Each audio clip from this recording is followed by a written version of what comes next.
Well, it's back in the division for the Phils as they get set for a weekend series down here in Washington, D.C. It's a 3-game set.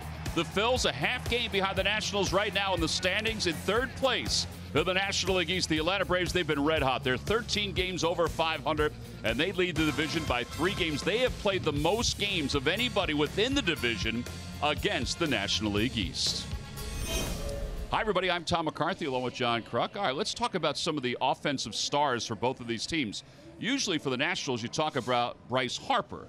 He's leading off tonight. He's struggling a little bit, but, man, they have a 19-year-old rookie who has been lighting the house on fire. Yeah, amazing. Who would have thought that this team would be relying on a 19-year-old? It's a team we thought might be the best team in the National League and a high-powered offensive team, but they needed a kickstart from Juan Soto, and he has given it to him. Like you said, 19 years old. Talked to FP Santangelo today before the game, and he said that this kid is 19 going on 30 as far as the hitter goes.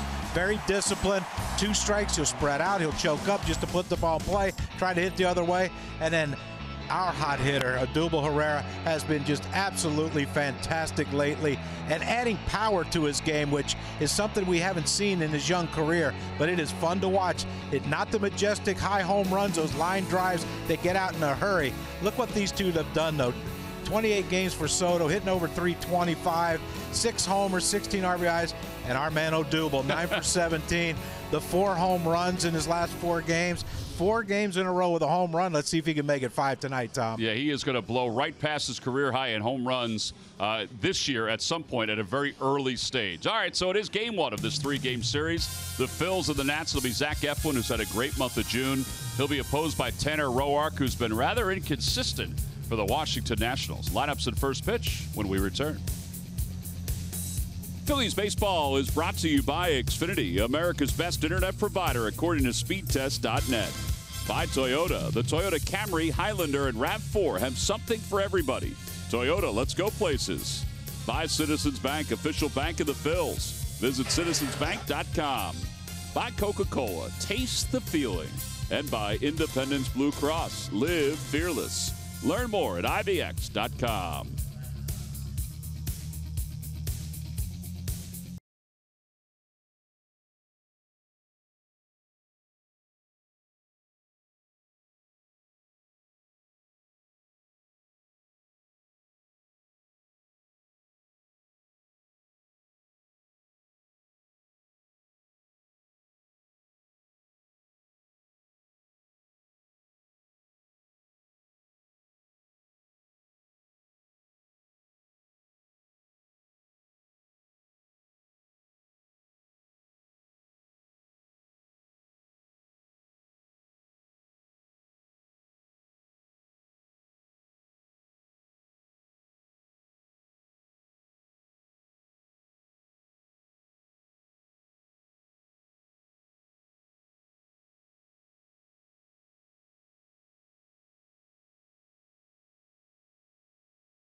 Cesar Hernandez starts things off for the Phils and takes a strike, so we're underway here in Washington, D.C. They don't play around here, do they? A little bit of rain in the forecast, John. They want to get as many innings in as they possibly can. Breaking ball, and it's 1-1. Facing Tanner Roark. Roark has faced the Phillies more than any other team in his major league career. One more now than the Marlins. This is the 17th outing against the Phils. And a breaking ball, and it's 1-2. Cesar's hit it 6 straight. His average at .262. On base percentage at .370. And that one just a tad inside. 2-2. It has rained most of the day here in D.C. It wasn't supposed to. It was supposed to get clear sometime around lunchtime, but that didn't happen. No, it did not, but kept us from having to go anywhere today. You didn't go sightseeing? Nope. 2 balls and 2 strikes. Cesar takes high. Practice in the back of our eyelids.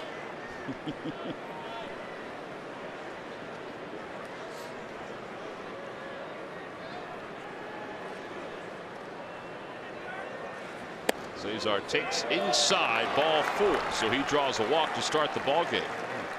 The rest of the lineup brought to you by Xfinity, the fastest internet according to speedtest.net. Well, after Cesar, it's the normal 3: Rhys Hoskins, Odubel Herrera, and Carlos Santana.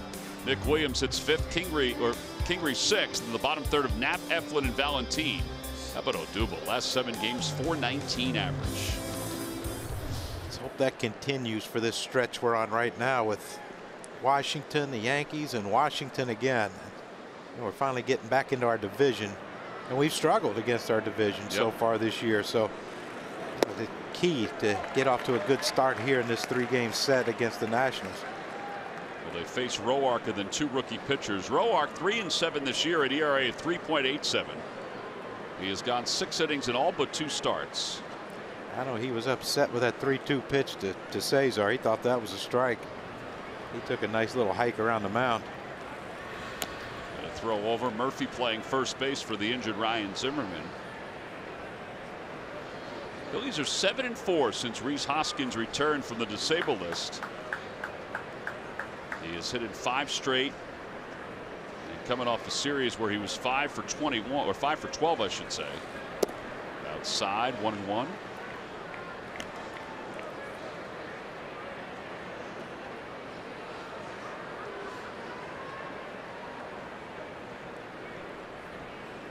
Roark now 31 years old, the former 25th round draft pick in 2008 by the Texas Rangers. He's won 58 games in his career. That was a pretty good play by Severino. Heck of a play by Severino.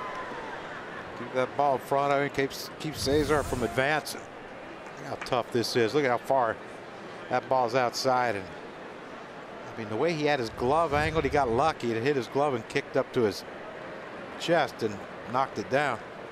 The ball could have bounced away anywhere. I swear if you're Daniel Murphy, you had to be on the alert. That thing could come running up that first baseline. Ball's bounced foul toward the back end of the Phillies dugout, but it's 2-2. Phillies have won 3 straight series. They're 6-3 during that time. They have hit .258 as a team, but more importantly, their slugging percentage, which Gabe looks at a lot, is at .474, which during the span of time is second best in Major League Baseball. Now, they've given up some runs late in games, but they've also scored a lot of runs late in games. The last, from the 7th inning on, they have scored 18 runs in the last 3 series. That'll work. Yes, it will. That's why they won all 3 series. Late runs are a great thing to have.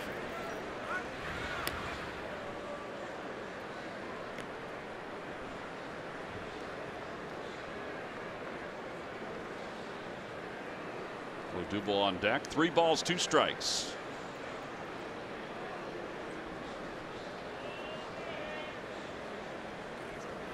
Swing and a miss. Threw him something soft. 83-mile-an-hour changeup.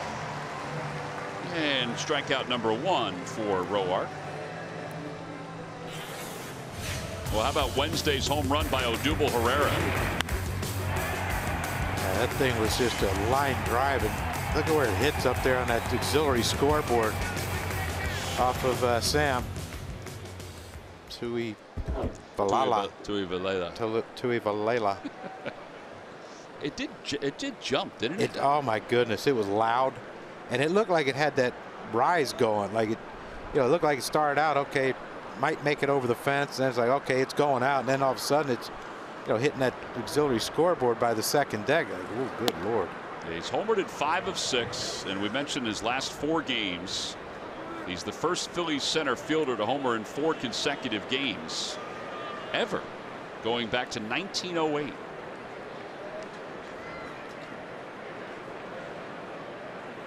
And he's done it early too. So the first inning, a couple of those games. Hit the 3-run homer against St. Louis, and then he hit a 2-run homer. Oh, he bunted one time with first and second. Yeah, he did bunt one time. Moved the runners over. He had a solo home run in game 2. That was in the 3rd inning against St. Louis. 3-run home run in game 1. And then a 2-run home run by Hoskins in the game against the Brewers in the 1st inning. 1 ball, 1 strike to Herrera.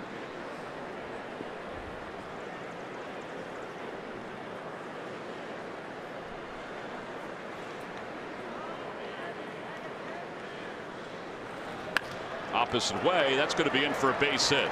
Soto will play it on 1 hop, and the Phils will have 1st and 2nd with 1 man down.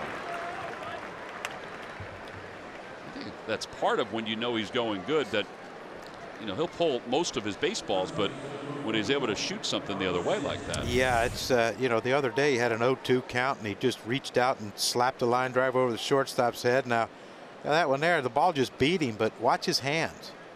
That's the beautiful thing. When you get beat, he kind of pulls his hands in a little bit and just tries to stay on that ball the other way.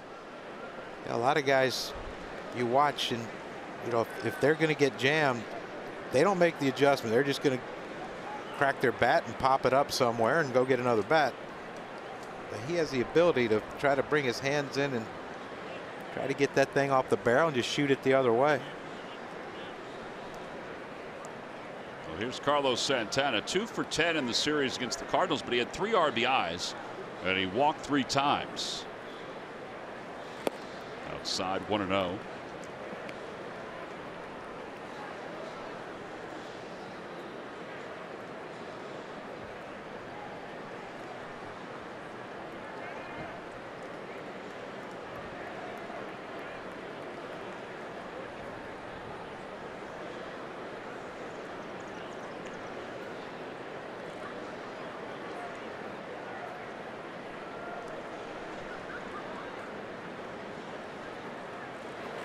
Inside, Severino nearly lost that baseball. I don't even know if he thought he had it in with the way he reacted. Dave Martinez probably a little concerned that his starting pitcher is at 18 pitches so far here in the 1st. Not that he doesn't have guys in the bullpen available, just that he's got 2 young pitchers going the next 2 days. Inside again, gets away from Severino, back to the screen. And Cesar and Odubel both move up. So a wild pitch puts runners on 2nd and 3rd with 1 man down. Yeah, again, we talk about the play he made with Reese up, and that was just nothing you can do. That was supposed to be a backdoor breaking ball, and Roark just held on to it just a little too long and bounced it at the feet of Carlos. It almost looked like he was crossed up. Yeah. So far off.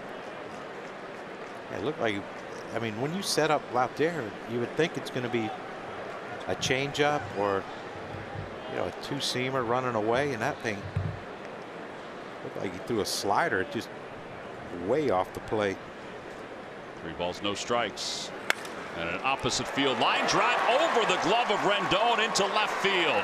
One run is in. Here comes Odubel. He'll score. The throw goes to second. It's a 2-run single for Santana, who got the green light 3-0, and the Phillies take a 2-0 lead. I have to admit, I'm shocked that he swung 3-0 just because he walked so much. Yeah, and to get a pitch that you can't drive, but you know he hits it the other way, gets it past Rendon. I tell you what, I mean, Odubel had to freeze because Rendon almost came up with that ball. I mean, watch the pitch. It's looked like a two-seamer that just ran away from Santana, but good base running by Odubel, aggressive coaching by Dusty Wathan to send him. You know, easy to hold him with only one out. And then Carlos with the big turn. If that throw goes to home, he was going to be on second base. You know, it was cut, thrown to second base by Soto out in left field, and Carlos got to retreat and make it back. So good base running all around, good coaching by Dusty Wathan. Yeah, absolutely. Dusty has been aggressive this year, and it really hasn't hurt the Phils at all, to help them more than anything else. 43 RBIs now for Santana, as Williams takes a strike. 0-2. I think Dusty's done a very good job over at third base. Anytime you ask him about it, he goes, well, I've been doing it for so long in the minor leagues, because managers have to coach third most of the time. I tell you what, when I was coaching minor leagues, I had to coach third a few times. Oh my God. You didn't enjoy that, did you? Not one bit. One, because I didn't know the signs. That would put you off on a bad note, John, if you don't know the signs. Marlon Byrd was hitting with the bases loaded, and he looked down, and I'm like, what's he looking at me for with the bases loaded? So I gave him a sign. I didn't know what I gave him. You give him a bunt sign? I did. Oh, no. Williams strikes out, 2 outs. And he stepped out, and he goes, you know what you gave me? And I said, no. I said, I have no idea. I said, but the bases are loaded. You shouldn't even be looking at me. Just swing the bat. Oh, that's outstanding. Thank goodness he stepped out and said, you do know what you gave me, right? I mean, I was honest. I told him no. Well, 2 outs, runner at first base.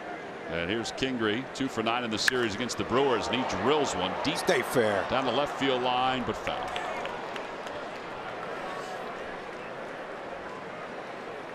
I still like it. Scotty being aggressive early. We mentioned it numerous broadcasts when as he's struggling. It seems like every time he comes up, it's strike one, strike two, and now you're in a hole and you're trying to battle against the best pitchers in the world. You don't win many of those. This will be the 26th pitch of the inning for Roark. Beautiful. 2.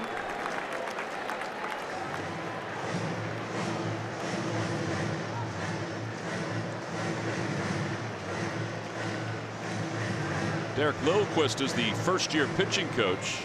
He and Mike Maddox basically just flip-flopped between here and St. Louis.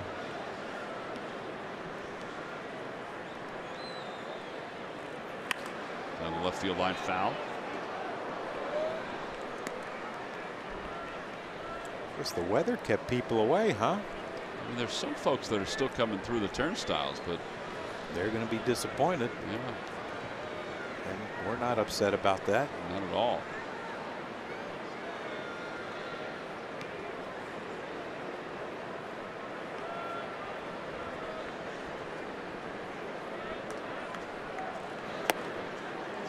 Now, is it supposed to be worse tomorrow weather-wise than it was today? It is supposed to rain tomorrow. I don't know what the intensity is. Hopefully by 4 o'clock it'll be out of here. But then again, we did think that it was going to be clear until at least maybe 10 o'clock tonight. And a foul tip. Kingery strikes out. 3 strikeouts in the inning for Tanner Roark. But the Phillies get a couple runs and a 2-run single by Carlos Santana. We'll go to the bottom of the first. Zach Eflin has a 2-0 lead to work with when we come back.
at the ALS Phillies Festival with Every Roll's a Winner. That was one of the prizes that former St. Joseph's Hawk was wearing. Let's take a look at the Nationals lineup, brought to you by Xfinity, the fastest internet according to speedtest.net. Well, it's not a surprise that we see Bryce Harper leading off. He led off last night's game against the Orioles. He also led off the last time these two teams faced each other. Go all the way down to that lineup. See Michael Taylor. He's got a 12-game hitting streak. He's raised his average to 242. They will face Zach Eflin, who's had a very good month of June. Eflin 4-2 with an ERA of 3.43. And last time out, John, he used his changeup very well. Yeah, and this is what he's going to have to use against this lineup. You know, they got some power throughout this lineup, but they have guys that strike out and will chase, and the changeup, especially against guys like Harper, against guys like Murphy, it's going to be a huge pitch for Zach Eflin tonight, I think. First pitch, and they bunt up the third base line. And Gabe Kapler said that they were going to adjust their defense today to look like this and allow Harper, if he wanted to bunt. Because he's not he's an average bunter because he doesn't generally bunt. And he said there's going to be results like this. He said if we can get into his head a little bit, we'll get into his head a little bit.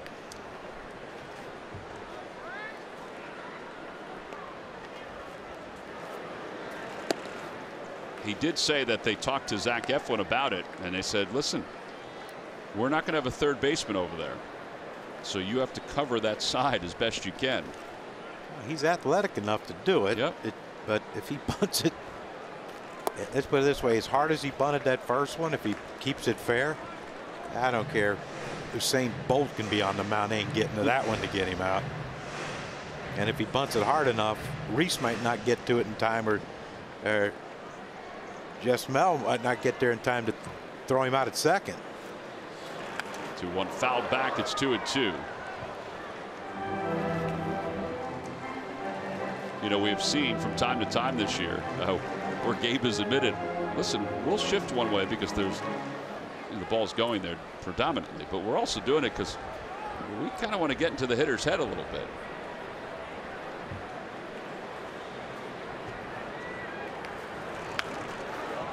This is very well thought out. As everybody knows by now, I mean, there's a lot of research that goes into these setups.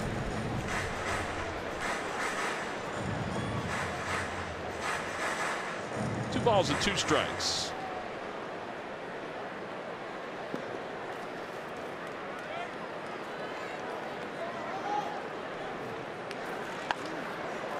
Oh, hit foul down the left field line, out of play.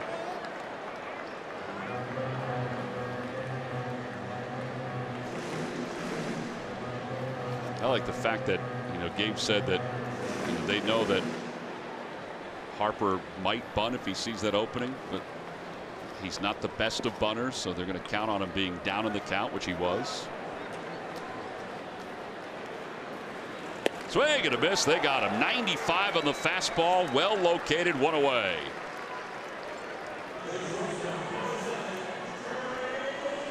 You got to love that about Zach. You know, they want to go up in the strike zone to see if he can get a chase. You see the four-seam grip. And that ball was up just enough. You see Bryce swung just underneath that ball. And good start. I guess the bunt thing did work. Well, he was behind 0-1. Yeah, no, that's huge because he's struggling. Yeah. And if he puts that ball fair, then his whole series could have changed. But because it went foul, now it's 0-1. He's thinking, oh boy, here we go again. I'm 0-1. The other part of it is that he's on pace to rip apart his strikeout total for his career. So if you put him in the hole this year, even more so than the last couple of years, he's got a tendency to strike out. Yeah, I just couldn't imagine being 25 and being pitched around as much as he does. Yeah. I mean, that would drive me nuts. And I'm sure there's times he goes up there and saying, they ain't going to walk me this time. I'll swing. That's part of the reason why they put him in the leadoff spot. Yeah, let him walk you. Here's the 1-2 pitch. In the dirt, 2-2. I mean, when I was 22, 23, I was not prepared to be a big league player mentally. And to have a kid that young who gets pitched around and, you know, gets pitched to like he should because of his power. It just amazes me that he still walks as much as he does walk.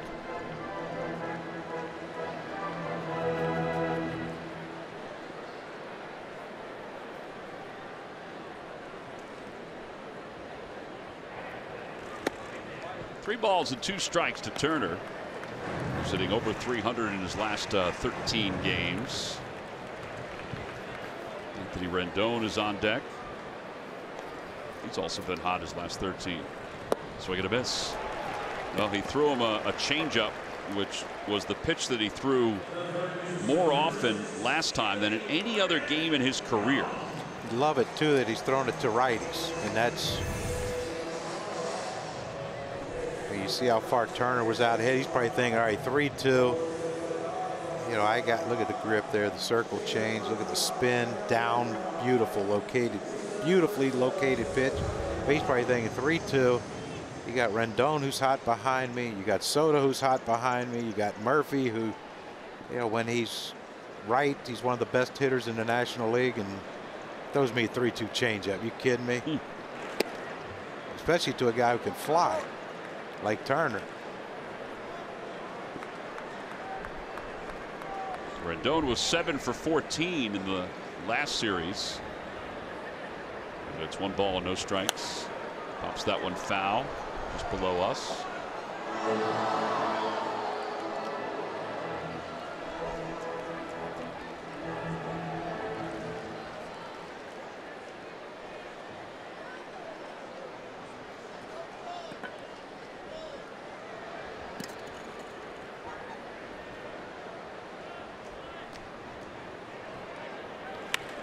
Off the hands, out toward left. Hoskins is there, and the inning is over. That's a pretty efficient inning for Eflin. He did wind up throwing 17 pitches, but he works a 1-2-3 bottom of the first. On to the second.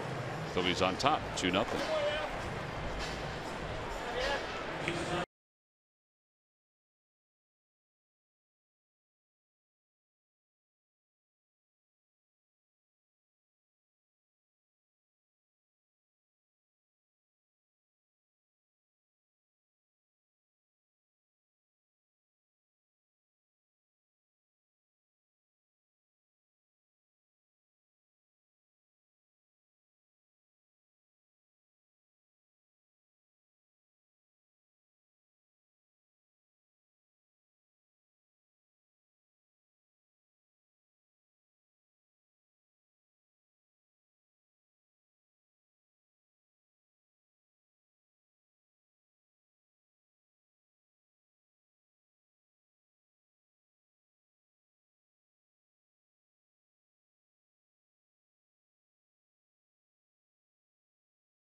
In the 3-game series, all 3 games are at 7:05 Monday, Tuesday, and Wednesday.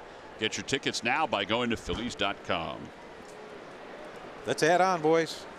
Yeah, Phil's up 2-0. They scored 2 in the first. And here's Andrew Knapp. And Knapp takes inside, 1 ball, no strikes. From this height, doesn't it look like the pitcher's mound's about 150 feet from home? It does look farther than usual, yeah. I feel like it takes a couple innings to get used to everything, but balls and strikes are usually the easiest part of it, just looking down like that. You can see I mean, on TV, from behind center field, that it's across the plate. For us, we can see over the top that it's across the plate. 1 ball and 2 strikes to Knapp. 1 for 5 in the series. The Phillies just wrapped up, and he waves at a curveball. 4 strikeouts for Roark. 2-3 on the putout and 1 away.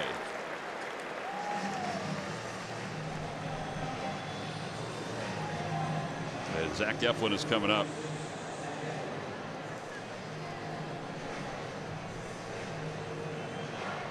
Eflin hitting .267 on the year.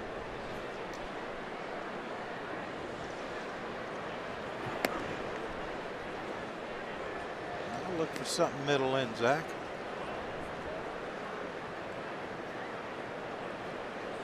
Good swing on one. He's already got 1 bomb this year.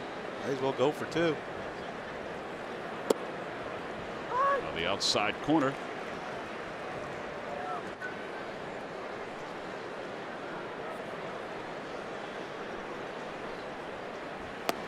Breaking ball, 1-2. There goes that. I don't know if he's going to get a great equalizer. I don't know if he's going to get anything fast here. I think it's going to be curve or slider. It's another slider and a foul tip, or foul ball, I should say.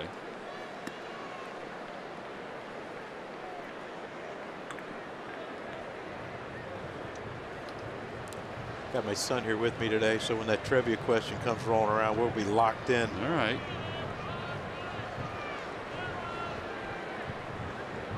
Ben has his relatives help. No. Yeah, it's called. I shouldn't have said that. He's going to text me. Yeah, it's called internet. When did Ben change his last name to Google? On the outside corner, a fastball, and Eflin's down looking. 2 outs, 5 strikeouts for Roark. And Jesmuel Valentin's coming up. Breaking news, the most accurate weather forecast for your neighborhood and major news of the day in 2 languages. Every weeknight, count on NBC 10 News and Telemundo 62 News at 11. See what everyone's talking about tonight at 11. Actually, I was watching the weather forecast for the Philadelphia area on NBC 10 today in the hotel room. And weather for Monday, Tuesday, and Wednesday for the Yankees coming in. It's supposed to be beautiful. I mean, good. Very comfortable temperatures. Tell you what, I baseball weather. The wind's blowing in, though. Would be a bad thing. They might have a little bit more power than we do this year. Just a tad. They might have a little bit more power than anybody. I think so. Well, they got 4 guys already with 10 and 40. Yeah, that's probably not going to be the last 4 either. Ground ball to second. And a 1-2-3 inning for Roark. Phillies go down 1-2-3. We're on to the bottom of the 2nd inning. And the 19-year-old will lead it off when we get back.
The 19-year-old, I think we're all amazed every single day.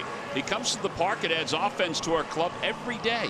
He puts together great ABs. He's got some antics. He's got some flair. He's a great young player. I think that's the thought from everyone around baseball that has seen Soto. I think what you said too, John, is that he's got power and discipline to all fields. He's hitting 6 straight, hitting 326 overall. And he shoots that one the opposite way. That's a fair ball. And Rhys Hoskins will play it off the short wall. And Soto's in the second with his 8th double of the year.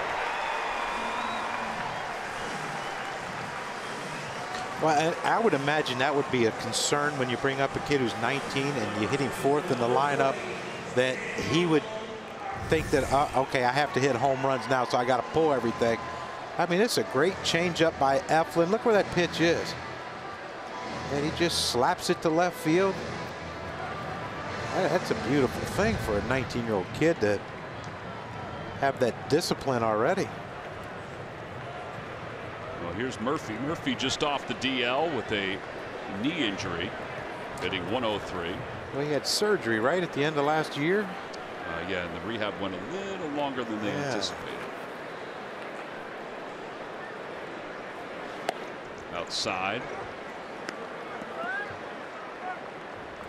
Well, I read comments where he said that he wasn't going to come back until he's 100% because he didn't want to re-injure it and miss more time. And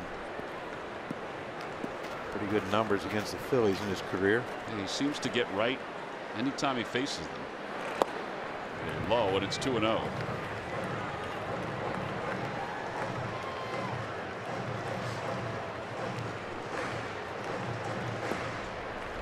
.328 for his career with runners in scoring position.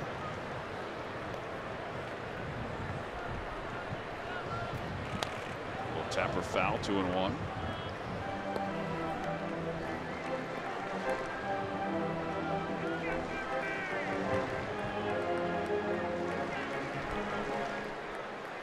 I like to see that too. So many guys don't do that anymore, and I try to get kids that I coach to do it. Every pitch, look where your outfielders are. How do you know they haven't moved? Yeah, you see Soto doing that. Every pitch he goes back to second. The first thing he does is check his coach and then checks, see where the outfielders are positioned. And now with all the shifting, you have to check where the infielders are positioned too. Yeah, I think in this day and age, I mean, you should do it all the time, but in this day and age, I think you're right on. I think you have to look because guys move around. If there's 2 strikes, they'll move around.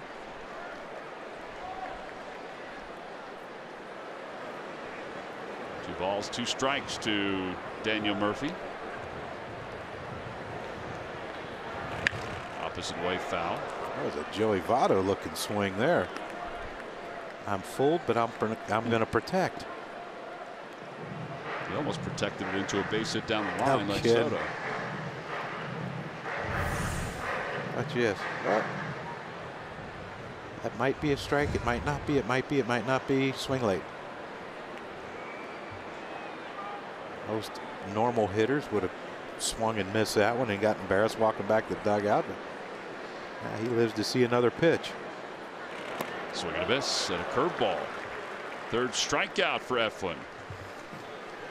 Yeah, that'll bring Michael Tower to the plate. Let's check in with Greg Murphy. Murph. All right, thank you very much, Tom. Well, as we know, Zach Eflin has been very good for the Phillies of late. 3-0 in his last 3 starts, an ERA under 2. In fact, if you look across the board at his numbers in the last couple of games, they've been excellent. Gabe Kapler saying today they expect him to do what he has been doing, and that is pound the strike zone, try to induce ground balls and weak contact. That's what he's doing so well. You take a look at the numbers over the last 3 starts, they've been excellent. And look at the ground ball rate. His first 5 starts, 28.8% balls put in play were on the ground for Zach Eflin. But in his last 3 starts, that number jumps to almost 49%. And that is exactly what Zach Eflin wants to do. Get the ball, hit weakly on the ground, and get those ground outs early in the count. He's been able to do that in his last 3 games. They hope he can continue here. I think the one thing that stands out to me are the slugging percentage numbers. The opposition in the month of June hitting .212 with their slugging percentage against Eflin. His changeup rate has gone through the roof. In fact, it's increased 8% since last year. The fact that he's using it 8% more than last year, making him more a complete pitcher. And it's 0-2 to Michael Taylor. You know, velocity's great, high velocity's great, but man, if you can change speeds with that high velocity and command them, you're going to get a lot longer in your career than just airing it out for a couple innings. 0-2, he lays off. It's 1 ball and 2 strikes, a slider away. Well, the ground ball percentage being what it is now in the month of June that Murph talked about, you know, means that his whip is down, his walk percentage is down, his strikeout percentage is up. All positives.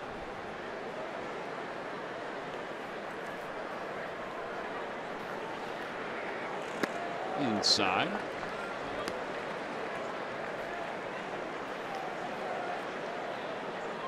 Wilmer Defoe on deck.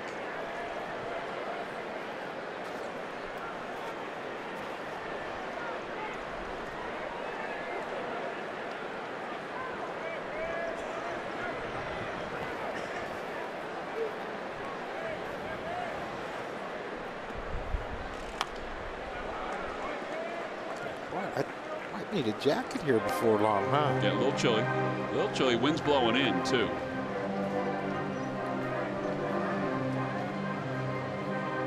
Poncho time. I think the poncho's going to be on most of the night. Well, as difficult as we've seen people have getting them on and off, you might as well, once you get it on, you might as well leave it. Yeah, because the wind's picking up. It might get a little more difficult as Taylor fouls that one.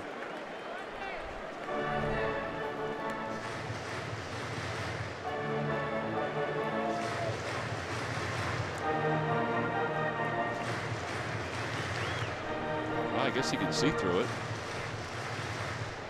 Got some headphones on. Might have other things going on. Yeah, he'd be playing some video game on his phone. Down left field line foul into the second deck.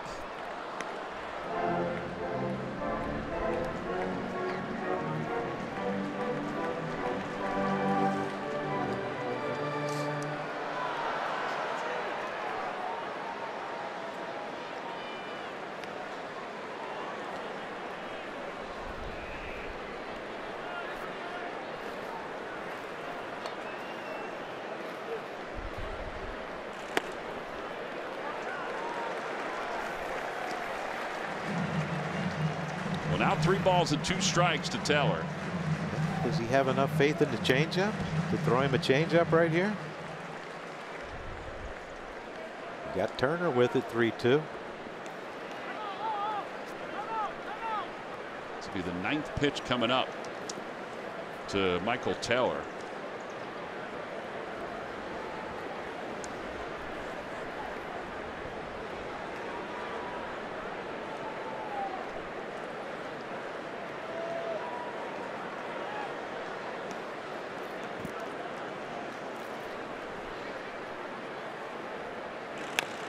Off the end of the bat, you see what Knapp was doing there. Knapp's been doing that recently. He's been raising up a little bit, and I think doing it so the hitter thinks, he's looking out of the corner of his eye, that maybe there's a high fastball coming, and then they drop something soft on him. Yeah, or a whistle from the dugout. Hey, if we see him setting up high, we'll whistle. That way you'll know. Look for a fastball up. Another tapper foul.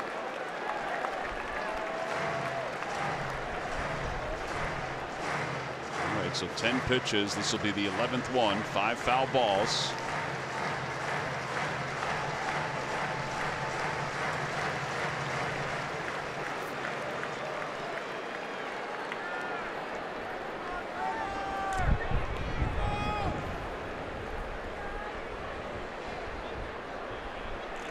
Over to third base. Valentin can't handle it. He olayed it. It's down the left field line. Soto's going to score. Taylor's on his way to second. He'll stop there. And It's a 2-1 ball game. Well, I would think that's an error, but let's wait and see how it is scored. I think at home they might give him a double. Yeah, they could. Yeah, he had plenty of opportunity to get in front of that ball.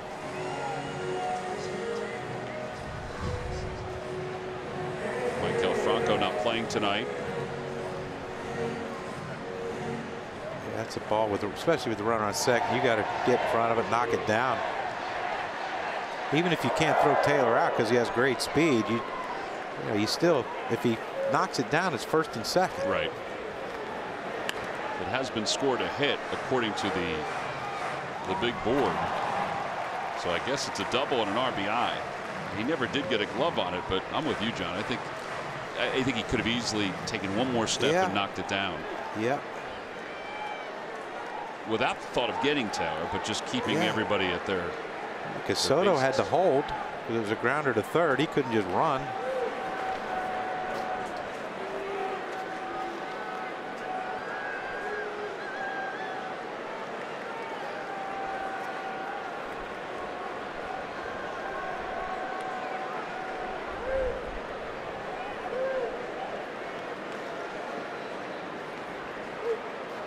There goes Taylor.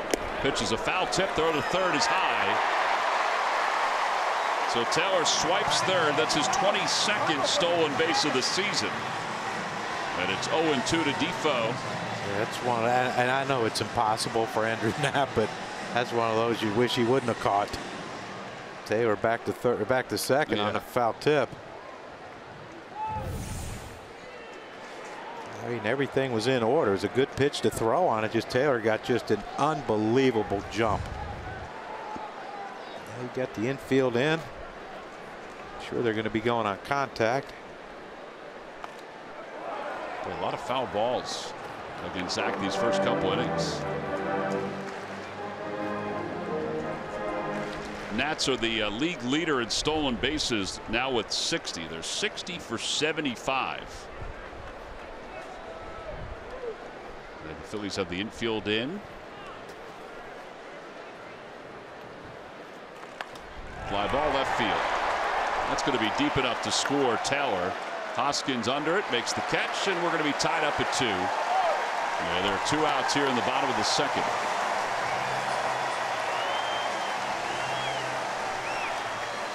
So sacrifice fly for Defoe.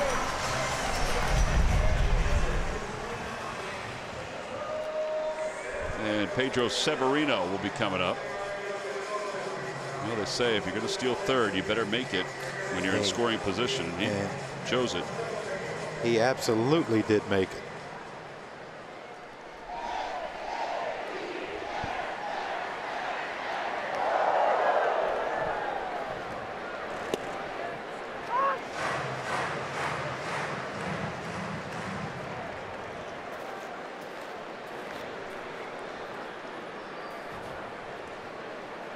That lead didn't last long, did it? No, it didn't. All right.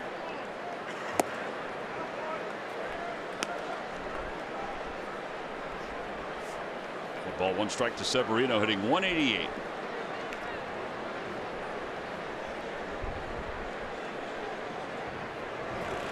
Ground ball shortstop. And Kingery hustling in, has time, and the inning is over. But the Nationals do score 2. They get 2 doubles. We'll head to the third. It's the Phils 2 and the Nats 2.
Phillies.com. Go to the fans section for all the information. Please submit your answer on the subject line. All right, John and Kyle, here we go. What two teams did Nationals manager Dave Martinez start and end his playing career with? What two teams? Hey. Answer will be revealed a little later on.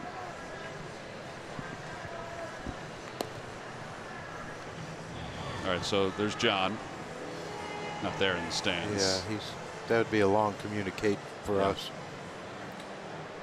There we are. There's John. There's Kyle. There's Kyle. Kyle's researching the answer right now. You can't use the phone to find the answer. I think I know.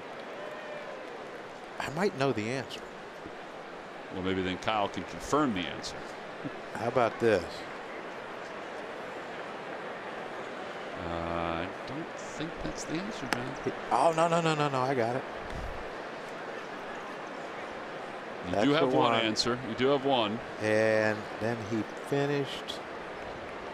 Well, I know I played with him, but he played after that. Where'd you play with him? White Sox? Yeah.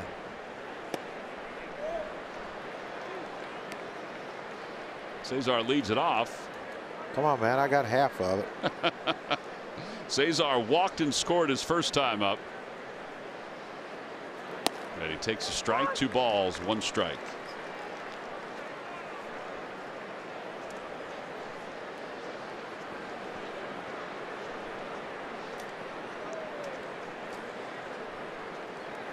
Inside 3-1. I got the distant past, and he got the more present. Youth was served there. It's nice when you can work together with your son.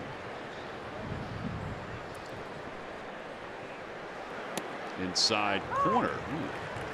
3-2. Well, I look like the one he walked him on the first at bat. I was thinking the same thing. Chris Guccione's the home plate umpire.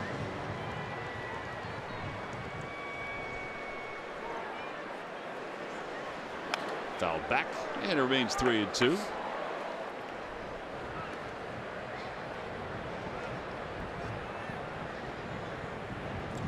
Nissan upgrade to the technology of tomorrow today. And you see where Hernandez sits, looking for his 50th walk. And he grounds that one foul.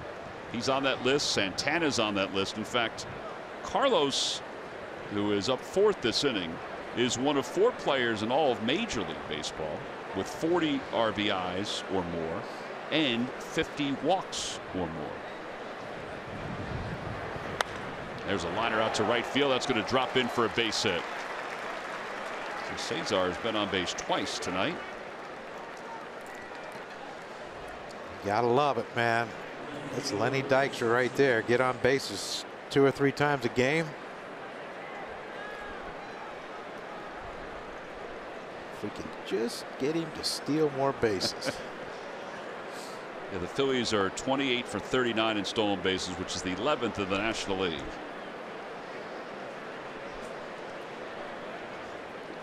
Hoskins now the batter. Hoskins struck out his first time.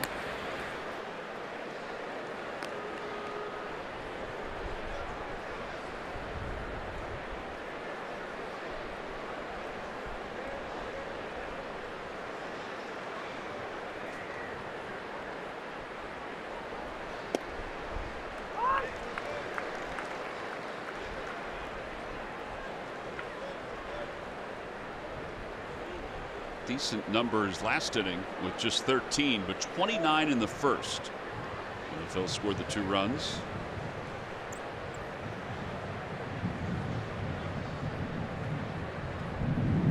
Slide step.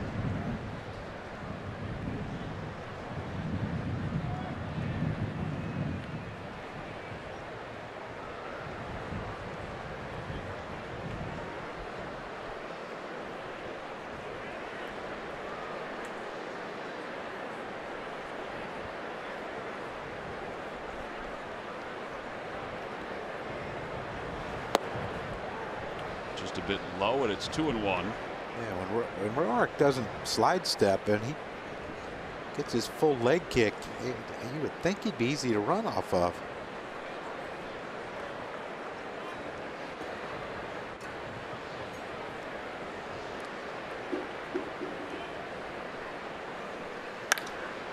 Fly ball center field. Taylor goes back a few steps. Cesar tags up. Now the wind brings it in. And Cesar just draws the throw. So one out runner at first. By the way, we'll see the Washington Nationals next week at Citizens Bank Park. It's what John was talking about. But the Phillies have 10 against the Nats and the Yankees coming up. Thursday, June 28th is game 1. Friday the 29th at 7:05, the Xfinity Fireworks Show coming up afterward. Saturday the 30th is a 6:05 first pitch. Tickets can be purchased for that weekend series by going to Phillies.com. They might not be sitting together next week. I don't know. I wonder how the 09 World Series went. It was Odubel. He singled his last time up and scored. And he hits that one deep to right field. Harper's going back. It is gone! Into the Nats bullpen. 5 straight games with a home run for Odubel Herrera, and the Phillies lead it again. It's a 4-2 ball game.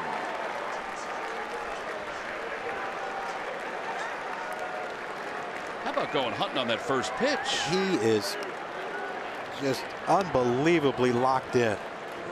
He could hit a double down the left field line and then pull one there. Well, you see where the pitch is. It's a changeup by Roark, and we've seen this. He's hit changeups. He's hit breaking off-speed pitches because he's getting that foot down and staying back. He's not lunging out forward. Man, another line drive that just gets out of here. Well, in the last 8 games for Herrera, Santana takes a strike. He has scored 9 runs, and he has 6 home runs and 10 runs batted in.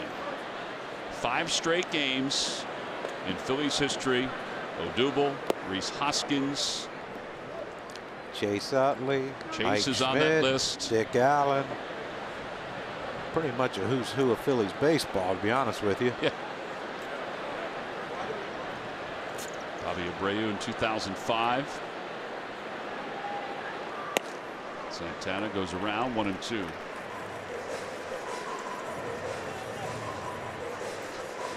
Carlos probably thinking, how am I going to drive in runs when ain't no one ever on base? Well, Odubel now with those 2 RBIs, he ties Santana for the team lead, both with 43.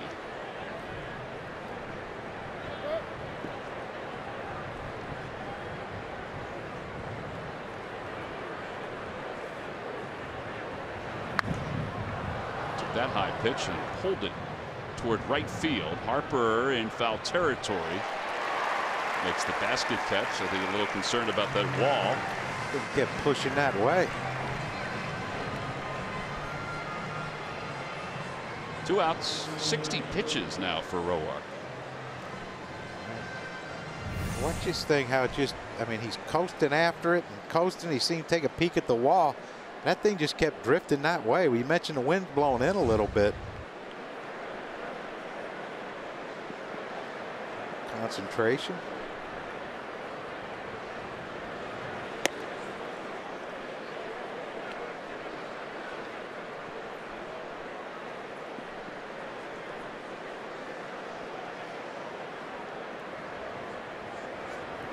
Breaking ball, and it's 1-1. On Nick. Think he wants some luck, or Yeah, absolutely. just trying to dry off his head. Another breaking ball outside.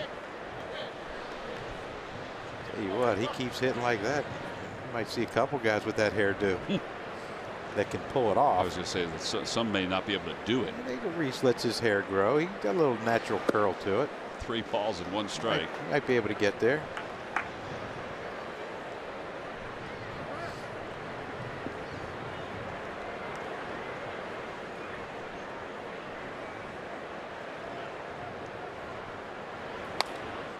He pulls it foul past Jose Flores.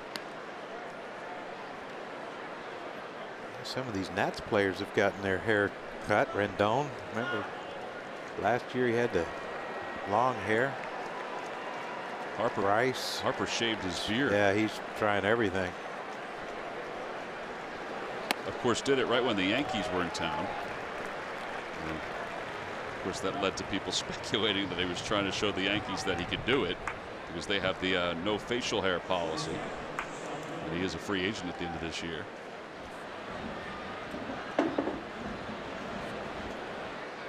All right, so the 2-out walk puts a runner at first for Kingery, who struck out his first time up.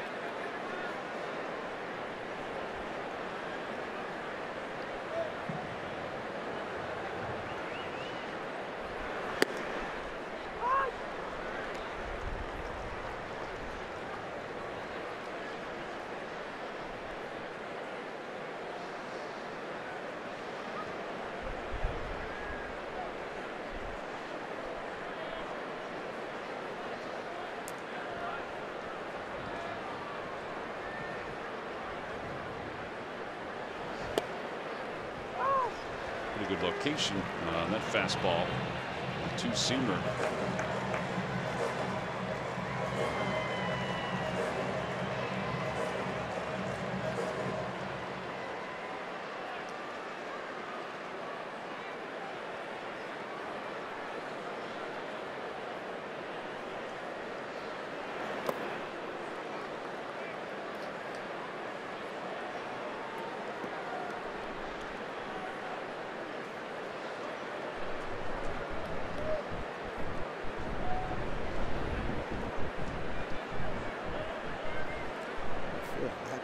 Nick seems like he wants to try to time him. Getting a little edgy out there. He's got a good lead.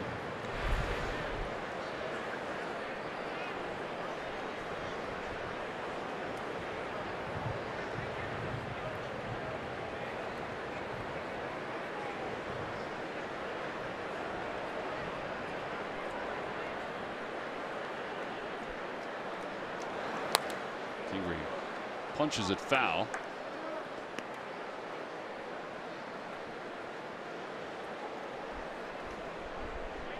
1 ball, 2 strikes to Scott Kingery.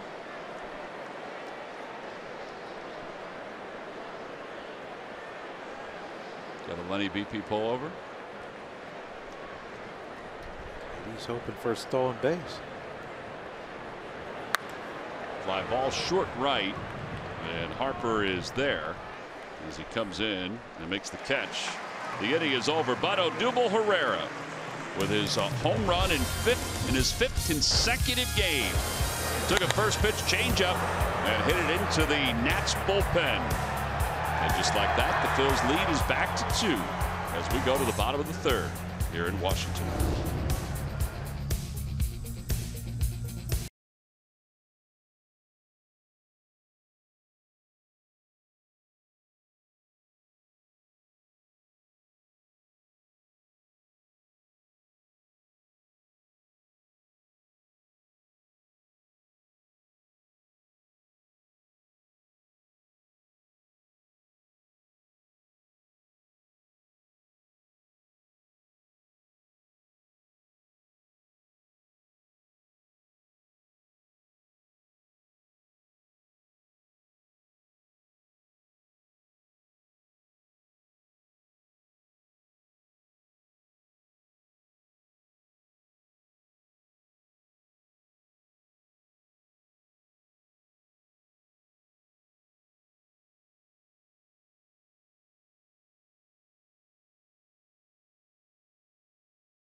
By the Pennsylvania Lottery's new scratch-off $300,000 nest egg. Players must be 18 or older. Please play responsibly and buy your local Chevrolet dealers.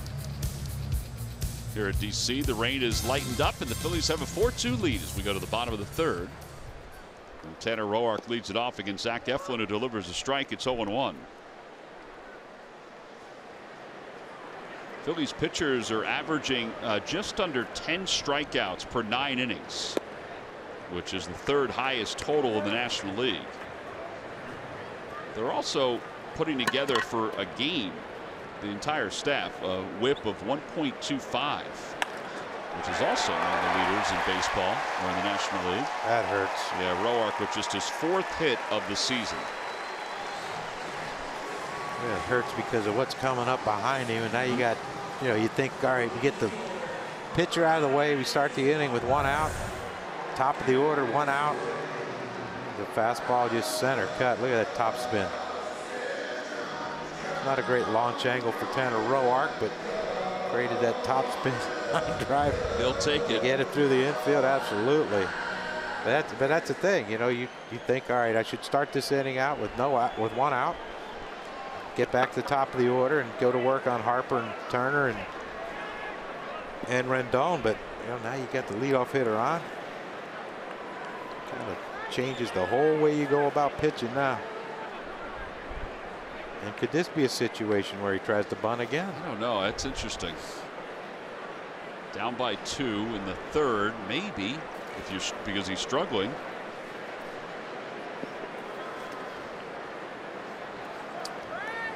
Or he might just look first pitch, try to hit one in the left field seats. That's what he was trying to do. Not hit the left field seats, but maybe the right field seats. You know, they threw him away his first pitch when he tried to bunt. I just thought maybe they'll go back out their way in case he wants to bunt. Try to shoot one in those left field stands. Kevin Long, the hitting coach of the Nationals.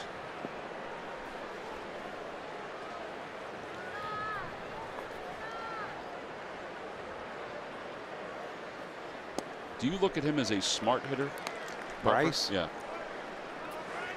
Like, will he set pitchers up to his advantage? I don't know if he's there yet. I know he's been playing for a long time, but he's still really young. Yeah, I think he's more of a, you know, I'm going to react, see it and react to it.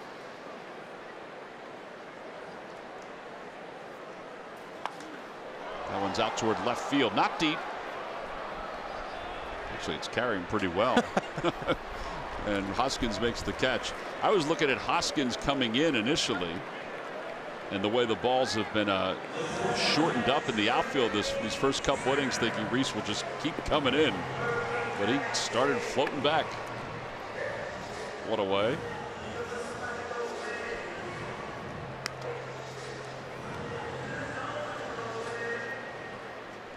And that'll bring Trey Turner up.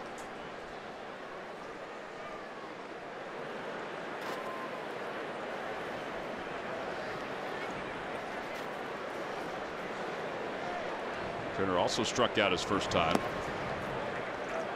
Yeah, you know, some people, and you know, you believe what you believe, whatever you feel was best for you, but you know, they think that batting average is irrelevant. You know, it's the other numbers that they're more important, and that, you know, that's your belief, whatever. But if you're a hitter and you go up there and it's end of June and you see, where's that pitch? I don't know.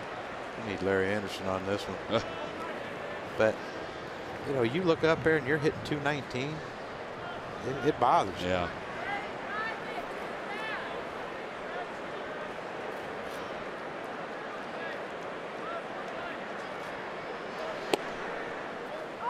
Right down the chute, 2-1.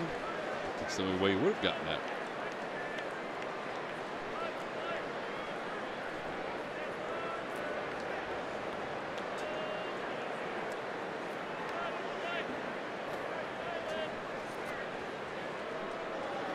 Swing and a miss, 2-2.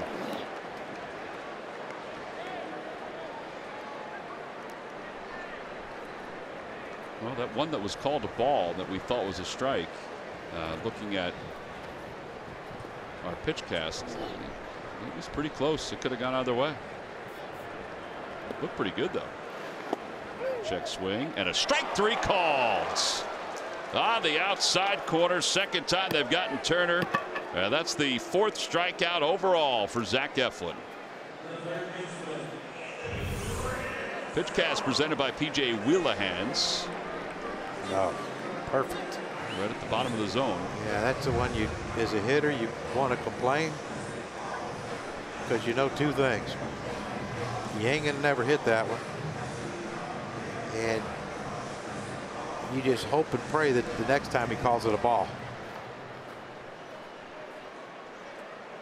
Well, now here's Rendon, who flied out to left his first time up. Roark leads off first, not being held on. Fastball.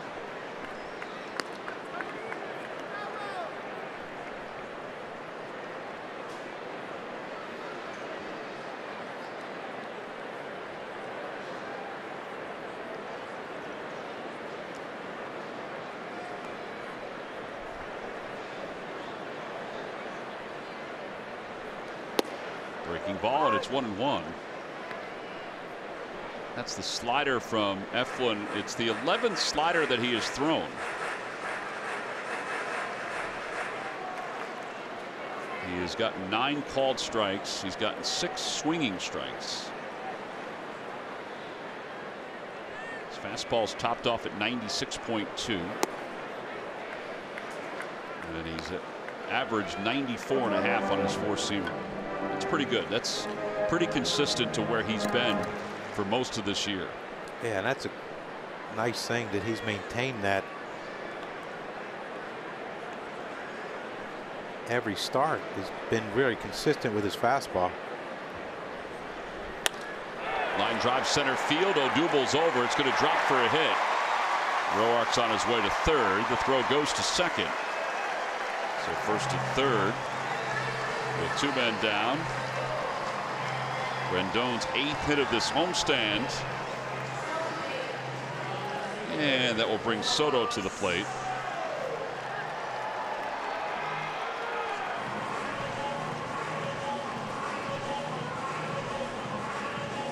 It'll be interesting to see how they pitch him, because they threw him a good pitch his last time up and he doubled down the left field line. If they might try to crowd him hard in early. Just got to make sure you get it all the way in. Better get it in there, especially with Carlos having to hold on Rendon at first base. Big hole.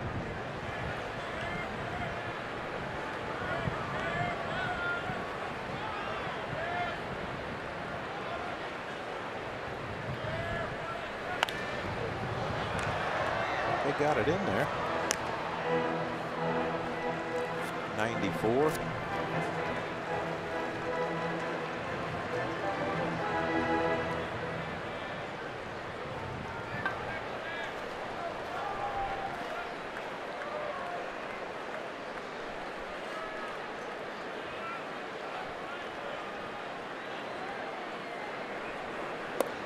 Breaking ball. 1 ball, 1 strike. Soto's hit some interesting home runs. You see Rick Kranitz talking to Gabe Kapler, because they're going to have to use the bullpen tonight, the way the pitch count is here in the third. Use it a little earlier than they probably want to. He's hit some long home runs so far in his big league career. He had one against the Yankees to right center field into the second deck that landed in the back row of the second deck. And Here? It bounced onto the concourse. Wow. There's a picture of Max Scherzer that's across the concourse. It was basically in front of that.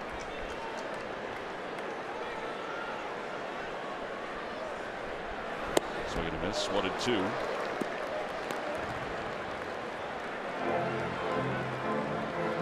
Here's where they said he will spread out, choke up a little bit, and just try to put it in play. You know, first and third, give yourself a chance. There it is. He's choked up a little bit, and he is spread out. He is. And crouched down. He's staying low.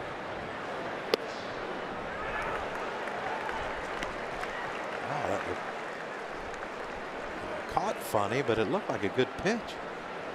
What's it telling you there, Tom? Looks like it might have been off just a little bit. Just a little bit. Aren't we all? So the runners off first and third.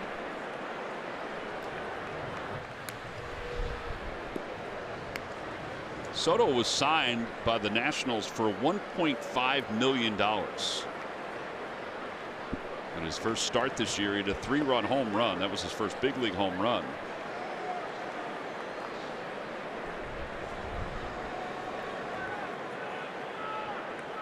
Now the 2-2 pitch coming. Just missed inside. 3-2. Take a look at PJ Wheelahands. Really close. Tell you what, he's either got a great eye or he's lucky or both.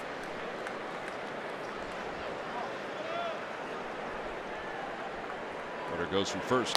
Pitch is grounded toward first. Handled by Santana. Nice play in foul territory, and the inning is over. Eflin gets into a little bit of trouble, but gets out of it. No runs, 2 hits, 2 men left. We're on to the 4th inning. Phillies up 4-2.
Philadelphia explores fair play, the state of youth sports in America. Before they were major leaguers, well, some of the guys, so they would look just like that.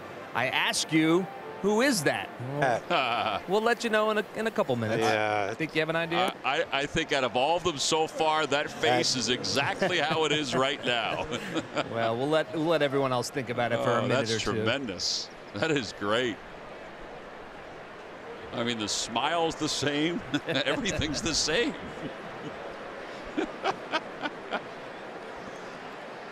Even his nose is the same in that picture. Even after it's broken. Now that was a big hint, Tom. Oh, I'm sorry. Here's Andrew Knapp to lead it off. Can't take him anywhere, Murph. You really can't.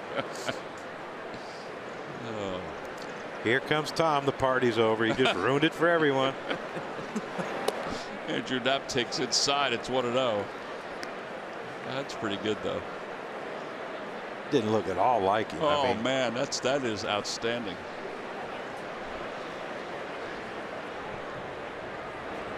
Knapp takes that curveball and bounces it foul. And it's 1 ball and 1 strike. Gabe said the thought is Alfaro will catch tomorrow and probably Sunday. A couple of things. They like how Knapp has been handling Eflin defensively. They like the way he's calling balls and strikes. I know he struck out his first at bat and he's down 1-2 here. He also has a tendency to take pitches, which I think they felt was important against Roark. Roark's pitch count is high anyway tonight, but you know, to force him to use some pitches to get through it. And a strike 3 called. So 1 out here in the 4th. Well, guys, I'm contractually obligated to tell you that, yes, this is indeed Nick Williams. And this photo was taken the season that he hit his first home run as a little leaguer at the age of 9. For a look at Nick and the other baby-faced major leaguers to be, we'll just go on to our website, NBCSportsPhilly.com/fairplay. NBCSports.com/fairplay, and you can check them out. Don't forget Youth Sports in America, presented by Geico. You can see that. June 29th at 10 o'clock Eastern Time. It's a week from tonight. 1 ball, 1 strike to Zach Eflin. 1-2. That's pretty good, though. 9 years old, your first home run. Over the fence?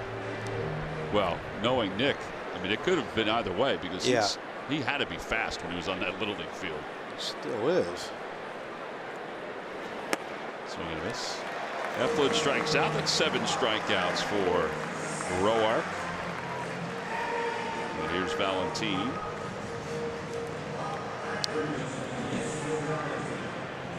That's something I think that number has to go down. Yes. You know, you're talking about 11 possible outs and 7 of them are strikeouts. I think the good news is, I don't know if you agree with this or not, John, but I know it seems like it's coming from the bottom of the order tonight. 4 of them so far. Yes. Like the middle, those guys are at least making contact now. They're hot. You know, Santana's making contact. Reese is making contact. Odubel is. But yeah, the number does seem to, it is rather high. Yeah, it's.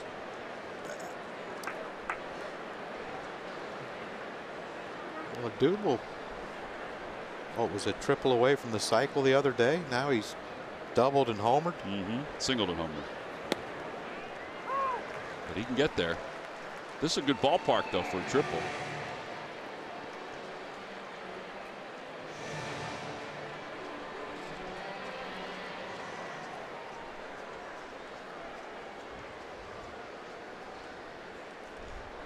Outside, 2-2.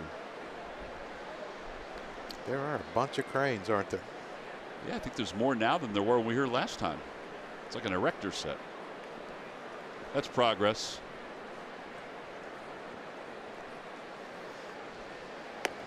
Inside, 3-2.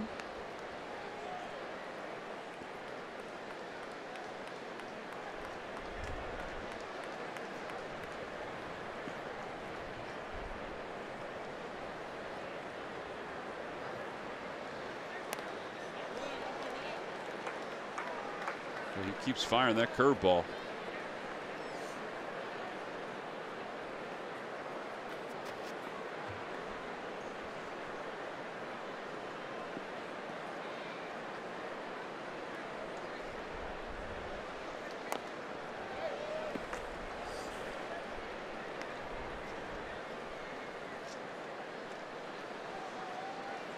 Pretty lively crowd tonight.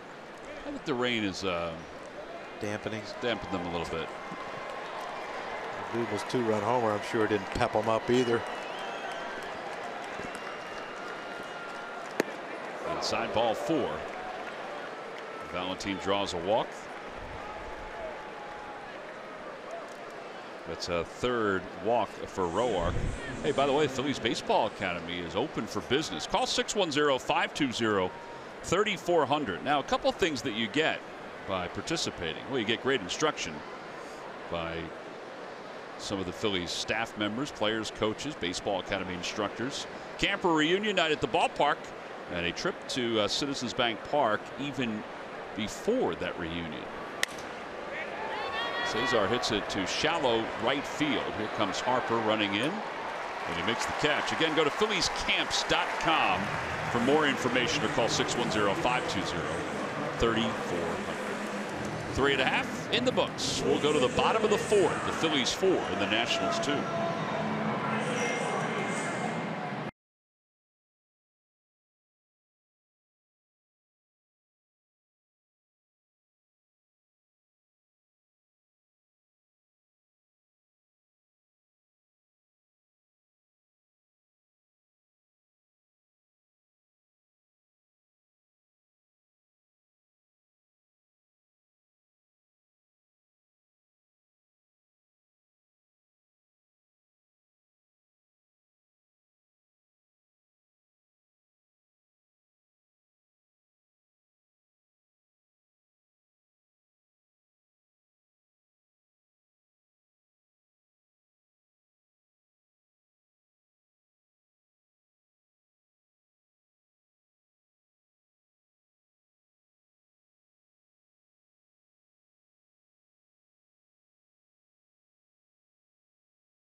And showing appreciation for all military by sharing a photo or video with hashtag Hats Off for Heroes. For each post, T-Mobile will donate $1 to support veterans. And today we salute the memory of the great Mickey Vernon, who finished with just under 2,500 hits. He missed 2 years of his major league career because of the service in the South Pacific, where he served with Larry Doby, who eventually became the first African-American to play in the American League, and Billy Goodman. He also managed the Washington franchise in 61, 62, and part of 63. He was well under 500 as a manager, but as good a guy as you will find. Spent 14 years with the Washington franchise. And we salute our servicemen and women. Daniel Murphy takes a strike, 1-2. You start the bottom of the fourth. It's 4-2. Phillies on top.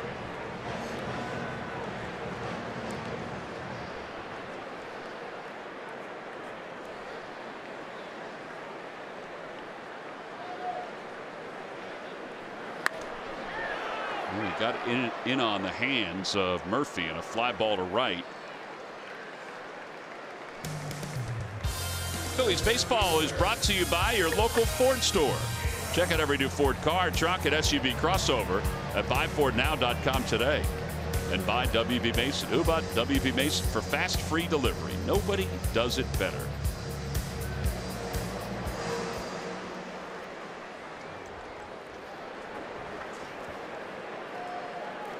Michael Taylor doubled his first time up after an 11-pitch at bat.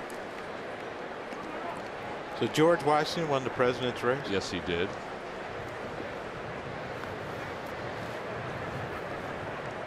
He won it.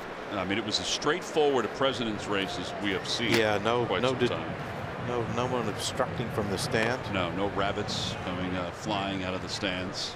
Here comes the rabbit. There was no Sharknado. You just need to freeze. There was no freeze. Look at our first president.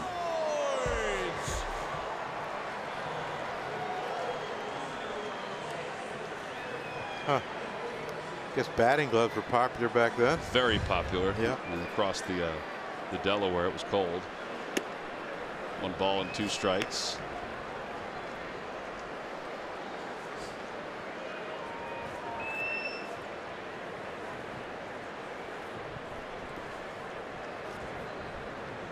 Taylor really chokes up with 2 strikes, doesn't he? Oh, they go upstairs. What a pitch. A foul tip. 5 strikeouts for Eflin. And there are 2 outs here in the 4th. Here's Boomer Defoe. You see that 4-seam grip from Zach, and what he tries to do once he gets ahead. He tries to get up in the strike zone, get guys to swing underneath it. He got Harper with it. He got Taylor with it right there. There's a line drive for Defoe. That'll be in for a base hit. He's going to head for 2. I don't think Williams will have a chance. He won't. He'll hold him to second base. So 2-out double. Defoe's 7th of the year.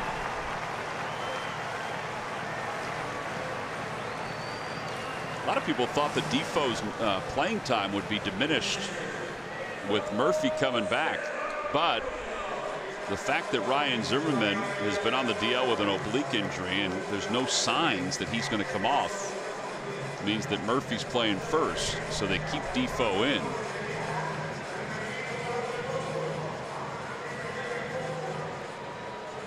Second visit to the mound by Knapp. Nationals, though, have had 44 players this year with all the injuries that they've sustained.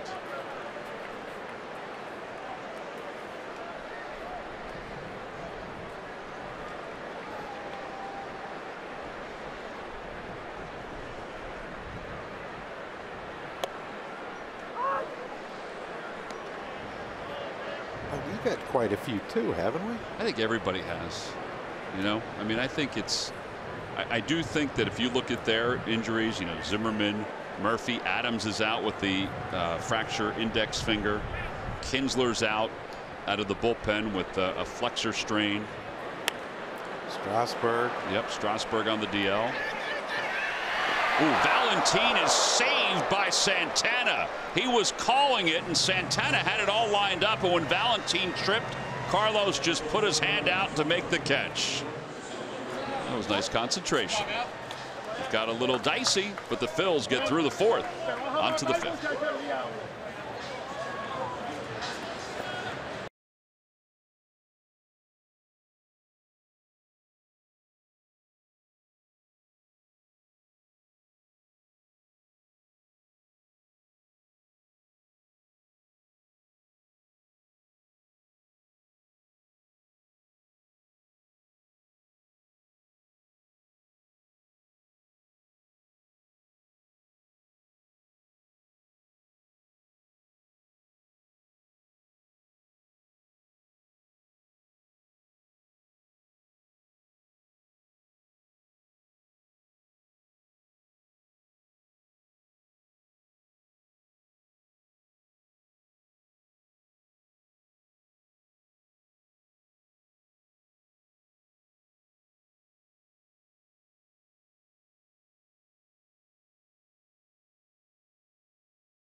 Defensive play of the game. Well, see this pop up by Severino. It looked like Santana had it lined up the entire time, and then Valentin started calling it late, but fortunately Santana just brushed to the side, made the catch. That's our defensive play of the game, brought to you by your local Hyundai dealers. And as we go to the top of the fifth, Rhys Hoskins leads it off. Hoskins 0 for 2. The aggressiveness of youth and the patience of a veteran. The best part was, just as you alluded to, was Santana kind of looking at him like, what are you doing?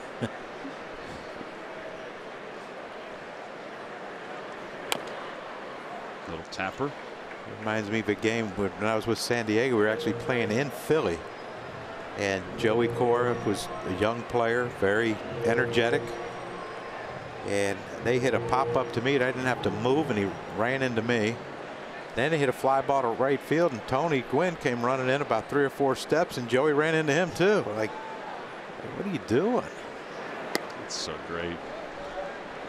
1 ball and 2 strikes. All right, so you didn't catch it when he ran into you? No, I caught it. You did. Yeah, Tony caught it. We just stared at him like, Joey, what?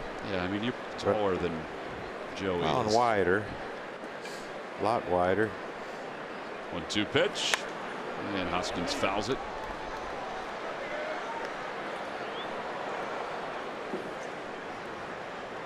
Phillies with 4 runs on 4 hits. 2-run home run by Odubel and a 2-run single by Santana. Nationals with 2 runs on 5 hits.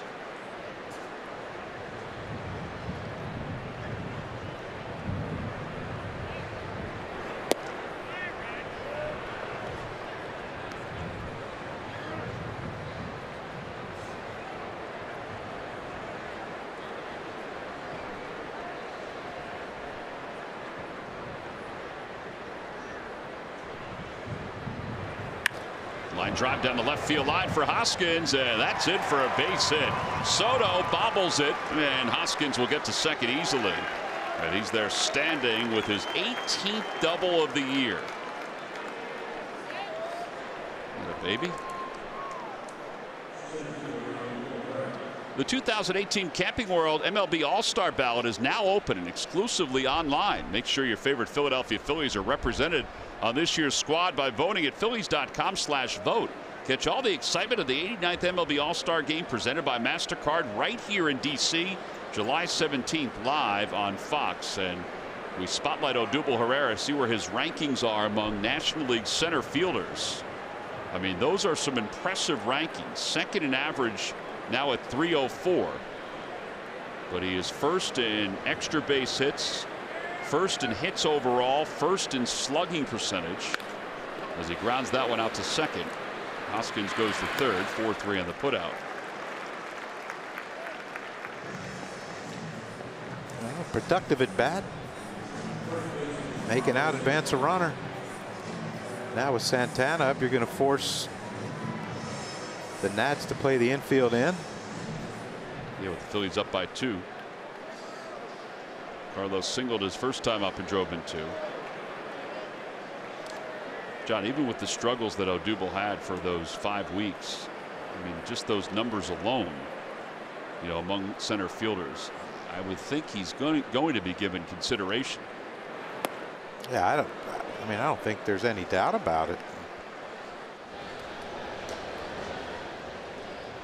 Allen's warming up in the bullpen, but you know, you'd have to think that, and I know it's not, the pitchers don't get voted on, but Aaron Nola has to go. Yes, I would agree.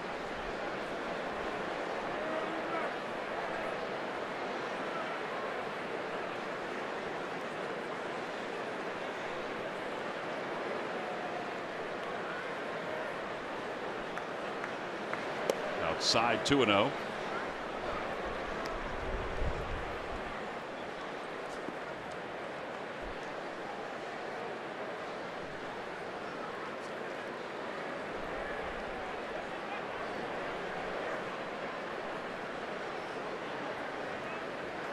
Swing and a miss and a change up, 2-1. I guess where Carlos has to be conscious of trying to hit the ball the other way. Now, you know, with Reese not a burner, look where Defoe's playing. He's about halfway, double play depth. And if something soft hit that way, there's no way he can come in there and get Reese. Uh-oh. Santana was trying to get a fly ball. Yeah. Almost sweat himself into the ground. Yeah, to the Capitol building. That's right down the middle, up, elevated, and going down. Down goes Frazier. Severino's like, whoa, what happened there? I got to tell you, so we were in the lunchroom the other day, and the ballots came up from the clubhouse for the All-Star game, the players' ballots, and Santana's ballot. Did you have your signature on it? I'm no lie, as he pulls that one foul, breaks his bat. No lie, his comes up, and it is filled with pine tar on the outside of it. It was so funny because he's got so much pine tar on his bat. He's got it on his shoulder. Yeah. And every night they have to scrub that area to get it cleaned up. Well, and then watch him in the on-deck circle. When you watch him in the on-deck circle, he'll reach in his pocket to get sunfire. How does he get him off his glove? Oh my goodness! It was so funny to look at that ballot and see the pine tar on it.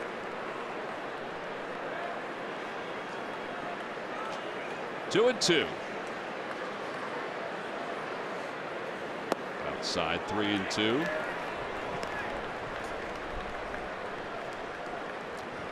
You know, with all the hand sanitizers and all the stuff that, you know, you have your kids do now, but yet pitchers will grab that rosin bag and then lick their fingers, and you get pine tar everywhere, and you just, I mean, if you have to lick your fingers, you got to lick your fingers, whether it's pine tar or rosin or whatever on it.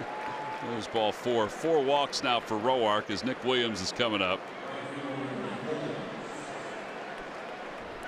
Thought maybe he might go to the lefty here. Yeah, that's don't know why he was warming up if he wasn't, but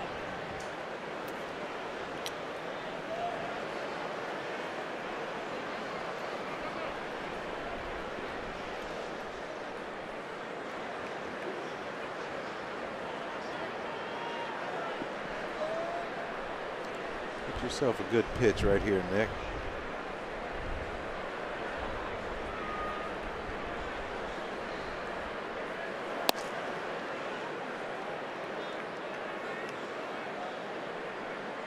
You see the pattern. He wants a ground ball.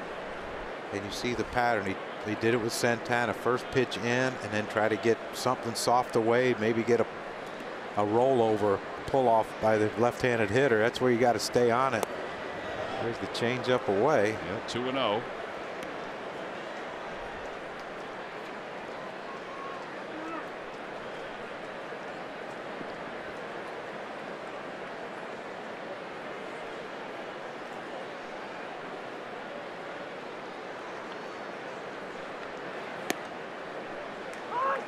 Ball kind of hung out there over the plate. A curveball at 74 miles per hour.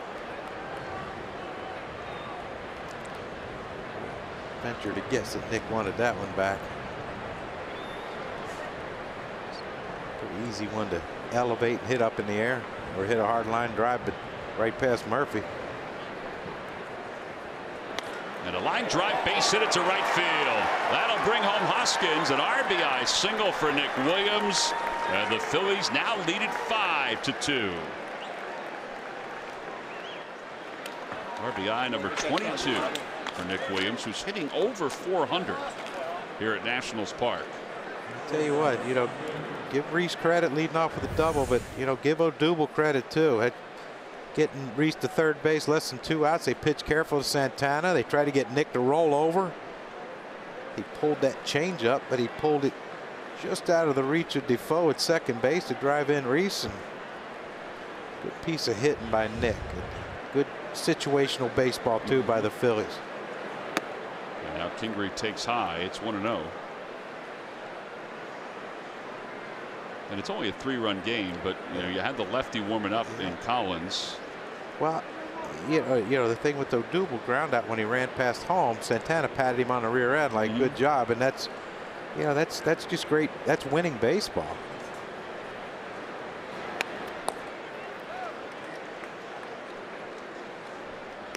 It's interesting talking to Gabe today about this series. You know, Gabe doesn't always get caught up in the quote-unquote pennant race, but he also knows the importance of this one. He said that this is a series that is no doubt a huge challenge for the team. So he spent the last 24 hours looking at video. He said this is a really good Nationals team, and basically said that he likes the fact that his team is being challenged with this kind of series, the Yankee series, and then the Nationals again next weekend. It's about a week you're going to find out how good you are. That's right. And you know, you get compared to what everyone thought was going to be the best team in the National League East, to which, and then you get to see how you stand up against arguably the best team in baseball in the Yankees. 2 balls, 1 strike to Kingery. Kingery pops it up, and it'll be out of play.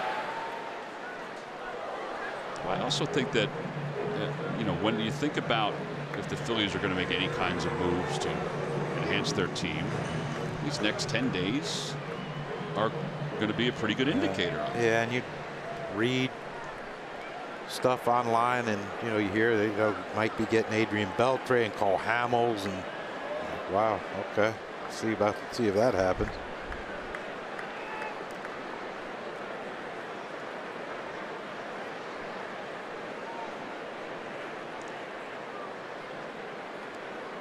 At the festival yesterday, people kept coming up. Are we going to get Machado? Are we going to get this guy? I'm like, I might as well throw Kershaw in there too. What the heck? Sale. Sure, they'll all be available. 2-2 to Kingery. And he pulls it foul toward the Phillies dugout. Maybe Aaron Boone will just say, hey, why don't you guys borrow Dylan Betances for the rest of the year? You need Chapman too. That'd be great. I think when you do your next Krutcast with him, you put him on the spot. Well, he just texted me today, and he said he's doing the Dan Baker because he loves Dan. Big fan of Dan. And Bull, of course, is like his second father. Right. Ooh. And Tuesday he said He's playing Pine Valley. Right. So back in his neck of the woods, yeah, so he might as well. Might as well play. So hopefully me and Murph can corral him one day for about 10-15 minutes. I mean, he's managing the Yankees. How much meat do you think they're going to have there? Nothing. Zero. Yep. No one covers that team.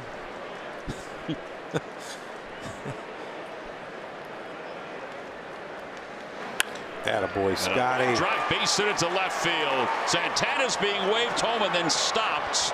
And that was a good decision by Dusty Wathan, because Soto wouldn't have gotten it there in the fly, but they probably would have gotten Santana on the cutoff and the throw to the plate. And now the bases are loaded. And here comes Davey Martinez. Scotty just got to look like a cutter hanger out over the. Yeah, and the general rule is if the ball gets to the outfielder before your runner's at third, you hold them. And that was the case there. It was a late hold, but good base running by Santana and a good hold by Dusty.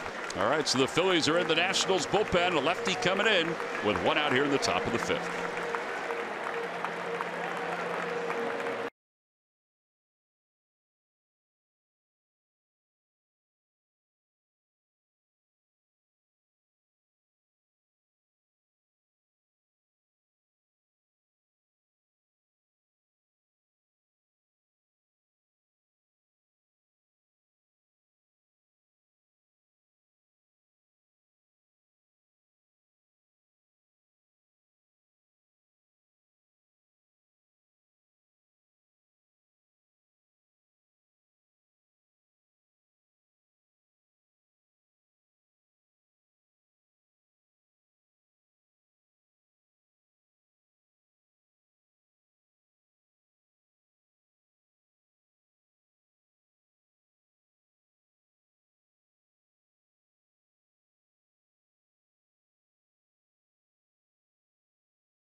For the Phillies yesterday, but not really for the Phillies organization, as all the players and coaches, all the broadcasters as well, and lots of folks that work for the team all together with the Phillies ALS Festival, the Strikeout ALS. They raised $725,000 plus to help strike out ALS. Over 4,000 fans were in attendance, and over the course since 1984, $18 million plus raised for the fight against ALS. It was an awesome day. I know you guys were a part of it and enjoyed it, as did I, and always, every year, it's just one of the highlights of the season.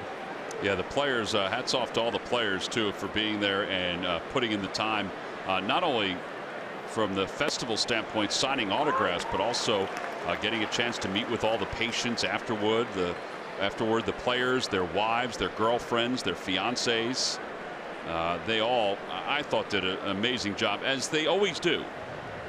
And Ellen Phillips and the folks from the Philadelphia chapter of the ALS Association, there's just incredible people, and they do so much. Tim Collins delivers a curveball to Andrew Knapp. It's 1 ball, 1 strike. It's something John's been part of since he played with the Phillies. Yep. Stock has been part of since he played with the Phillies. And for every single year, and the fans too. I mean, the fans come out every year to be part of it. Everybody from the Phillies front office is there. Volunteering.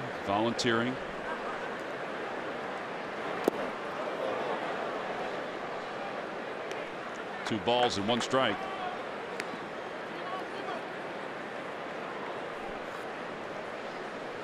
Knapp is 0 for 2. He has struck out twice.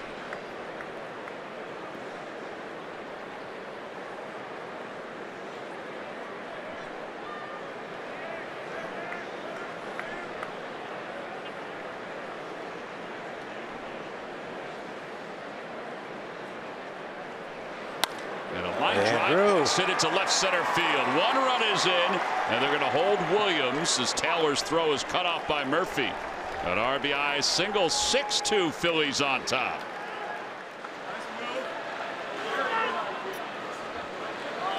That guy's got to quit hitting it so hard. Can't score two, but boy, Andrew needed that. As did Scotty, but he works ahead in the count. He gets a pitch from Collins. It just see where that ball how it just cuts over the center of the plate. Severino wanted it away.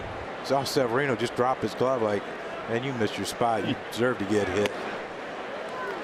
Healthy swing by Eflin. That run charged to the line of Tanner Roark. His line is not complete yet. After Zach hits his gapper, and it'll be complete. You can have a couple more on the board. He still got a shot. 0-2.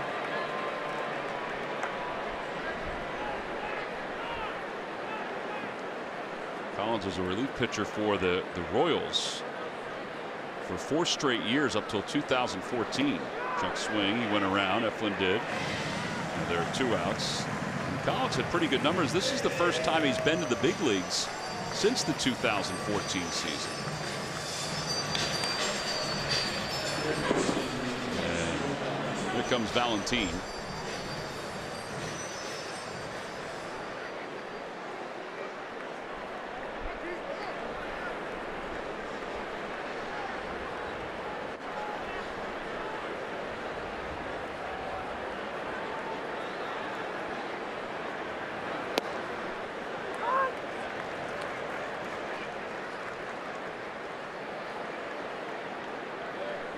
The reason that Collins missed so much time was because he had 2 Tommy John surgeries back to back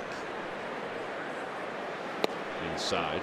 After the first one, the ligament that they used to fix the elbow did not take. So after sitting out the entire 2015 season, he had to have surgery again in 2016. I don't know if I've ever heard that. You know, we've heard guys have more than 1 Tommy John surgery, but I don't know if I've heard that, you know, the ligament didn't take. That's weird. I've never heard of that either. I give the young man a lot of credit for perseverance. Yes, sir.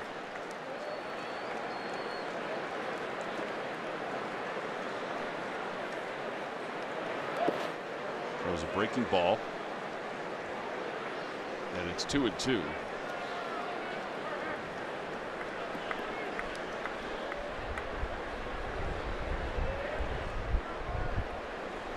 Murph have a jacket down there? He did have a jacket. Yep. Good.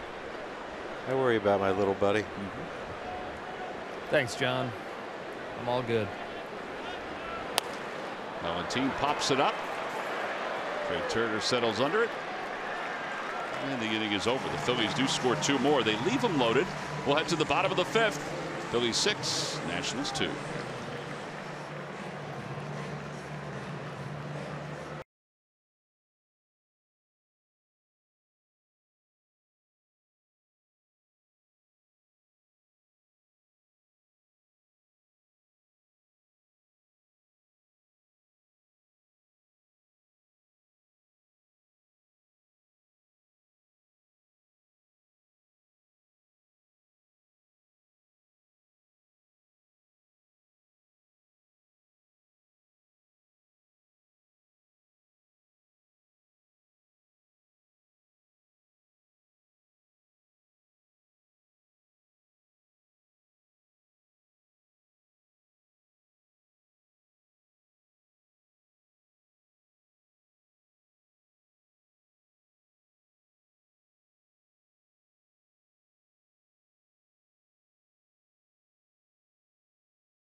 Citizens Bank, the official bank of the Phils. Visit citizensbank.com. Lehigh Valley yesterday lost to Scranton 3-1. Joey Meneses, though, 3 for 4 with a double.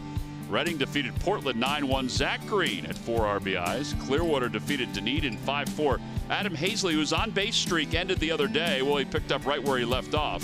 2 for 4 with 2 runs. And Lakewood defeated Columbia 8-1. Here the Phillies are on top 6-2 as we go to the bottom of the 5th. I've gotten a couple text messages from friends who are downstairs that say there are a lot of Phillies fans down along the third base line, taking in this series, the start of it at least.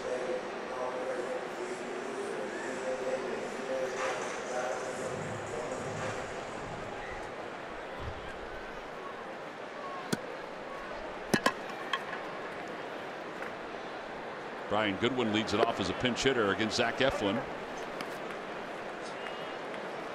1 ball, no strikes. Shane Victorino just tweeted something today that he's coming back for a fundraiser in Philadelphia. You see that Victorino jersey down there?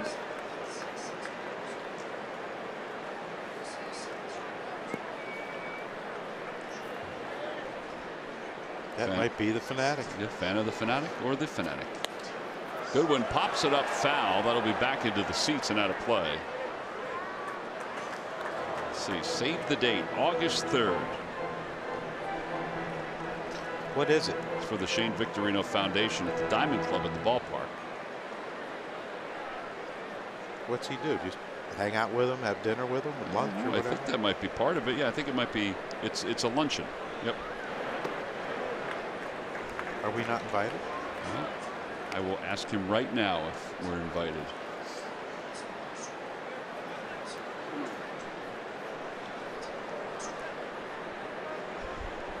3-1 pitch coming to Goodwin. Swing and a miss.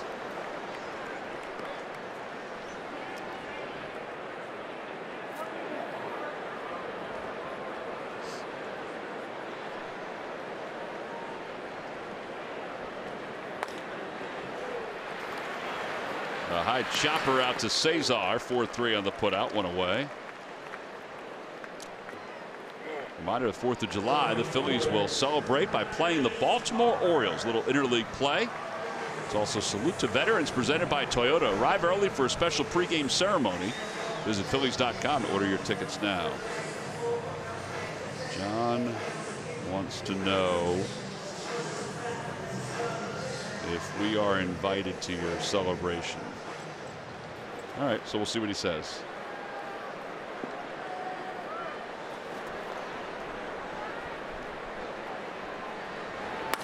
Harper shoots it the other way, a base hit.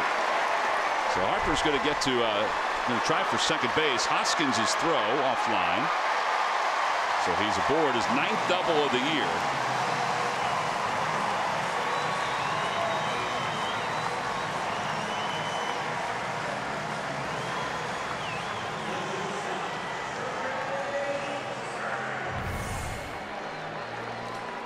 You see that sinker right there. I mean, that ball had some great movement on it. Sure did.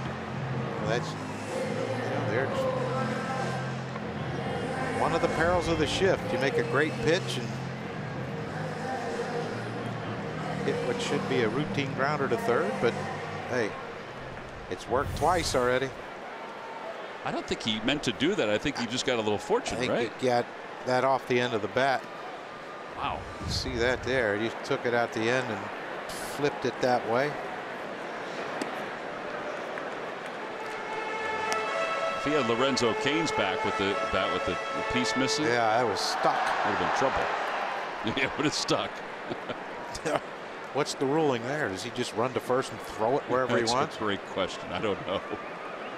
Or is that contact out of the box? Ball and no strikes to Turner. Dribbler foul, 1-1. He has struck out twice tonight.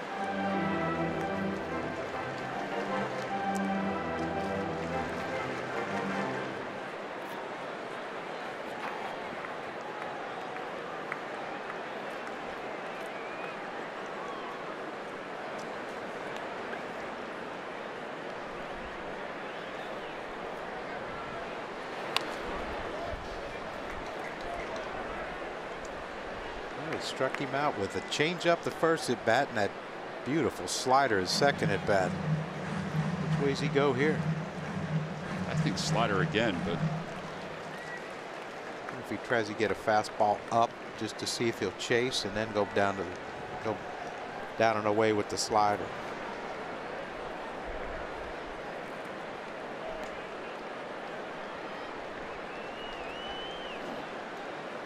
well, they tried to go up like you mentioned, and that was a 92-mile-an-hour fastball. Now you spin one.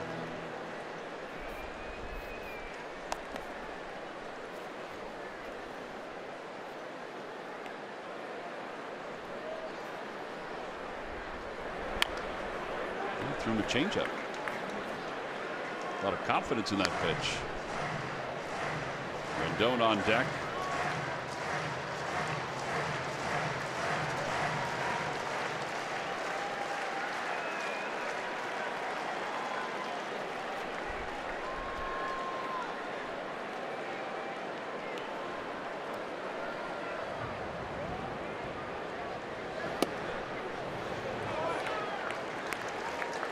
You figure he's got to challenge him here? I think slider.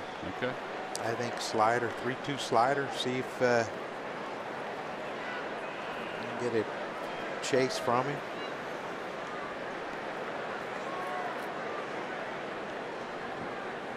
A changeup. And he walked him to put runners on first and second. And that will bring Rendon up. Phillies up by 4 here in the bottom of the 5th inning. And injured Nat. And Cesar Hernandez chatting with them. So they're going to get the bullpen up. This is one of those just in case situations. That was amazing though. As soon as he walked him, as soon as Turner walked, some of the guys in the bullpen jumped up and started stretching like they kind of anticipated that. Austin Davis will start to loosen. I liked how he looked on Wednesday with that breaking ball. And the fastball was 93, 94.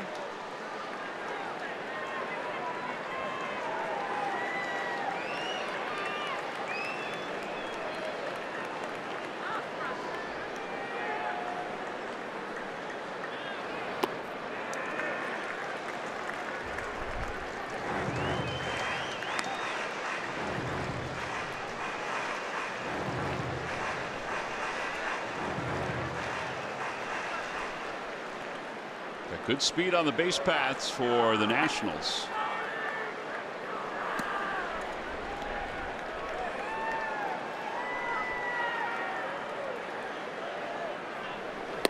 On the outside corner at 94 miles an hour.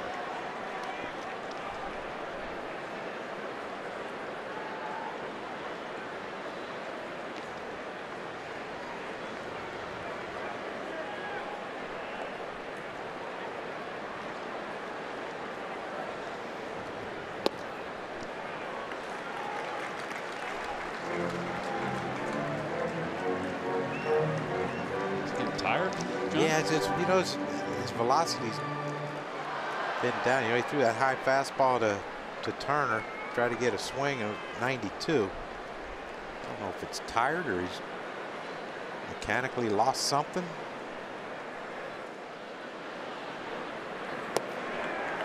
Three and one.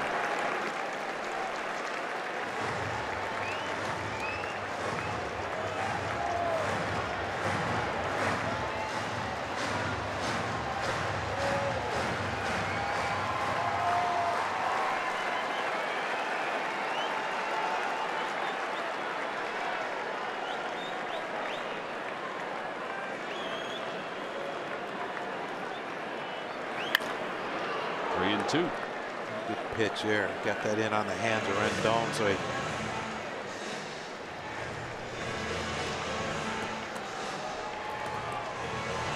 Zach Curtis answered the funny things and say, they want me up. Yeah, hello, this is Zach. I know he wanted Davis to warm up, but he just told me to tell him to sit down. I got this. Yeah. Hey, Jim, you're going to have to call them, clear this up, but I'm going in. 3 balls, 2 strikes, 1 out. They had Harper leaning off the second base bag.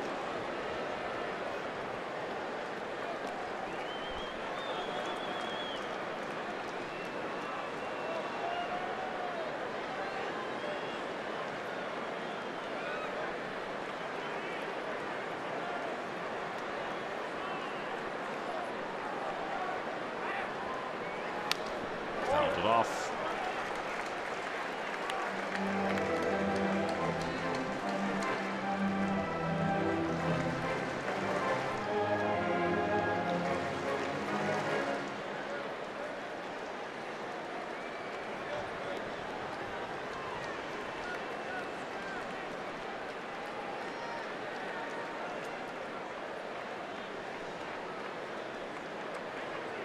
He'd like to see him be able to throw a slider down the way, but he hasn't been able to command it. The last handful he's thrown. Fly ball center field. Odubel is under it and now is going to come running in. Runners will not tag. And there are 2 outs. 2 away, and Soto's coming up.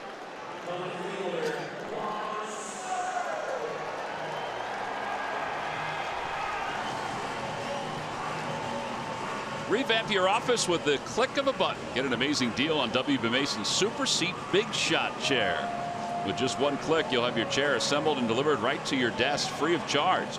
Visit WBMason.com to order yours today while supplies last. Nobody does it better than WB Mason.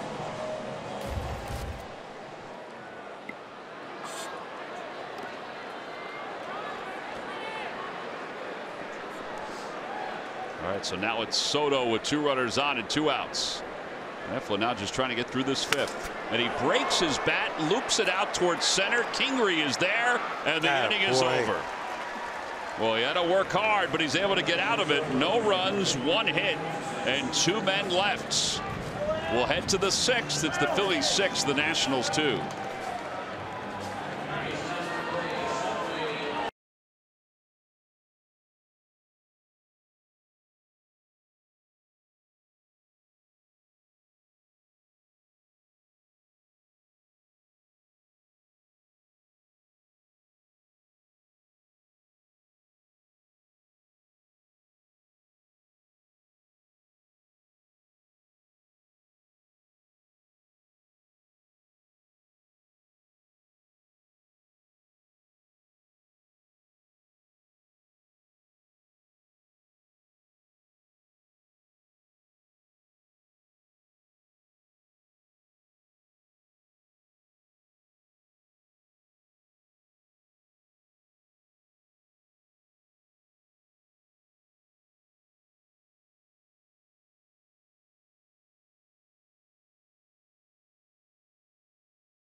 This Philly of the week will never have a catch as important as the one that finished off Cole Hamels' no-hitter at Wrigley Field in 2015.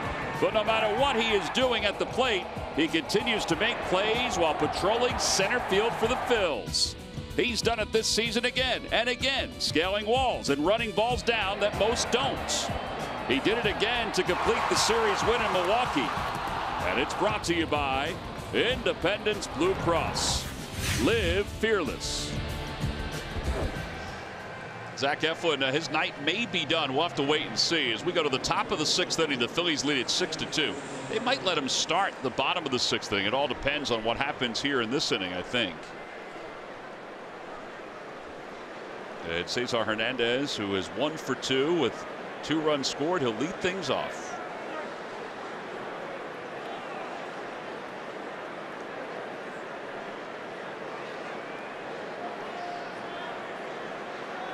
Cesar shows bunt. Phillies with 10 bunt hits this year. That's 3rd most in Major League Baseball. Tied for 10th in infield hits. Cesar has a lot to do with that. On the inside corner from lefty Matt Grace, the third pitcher used by the Nationals.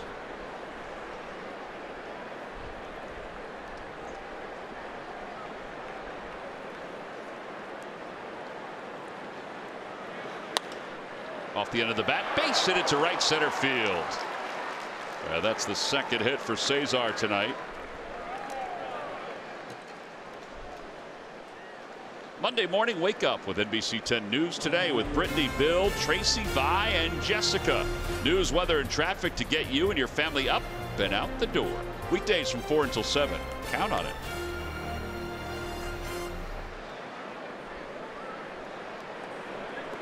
Let's add some on right here. Yeah, just to kind of make life easy in the back end of the game.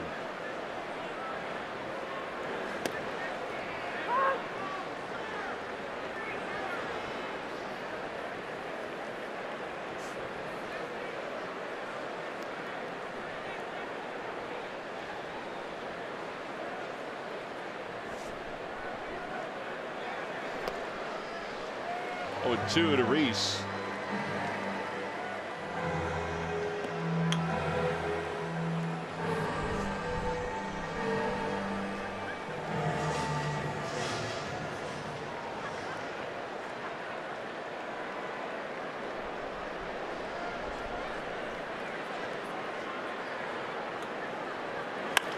Ball to third base. That might be 2. Rendon, he's got a quick release at third. But it is a 5-4-3 double play.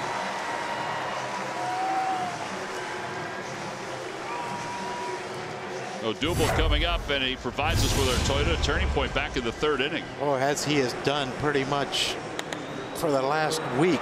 He's always seemingly our turning point, and that's a long one into the dugout or into the bullpen of the Washington Nationals. And 5 in a row for Odubel, and that's our Toyota turning point.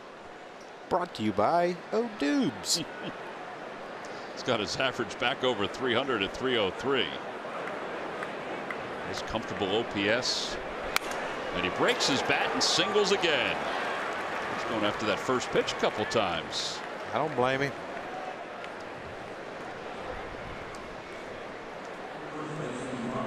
Two out base hit. Now Santana comes up. Shaking out that hand at first base, that top hand.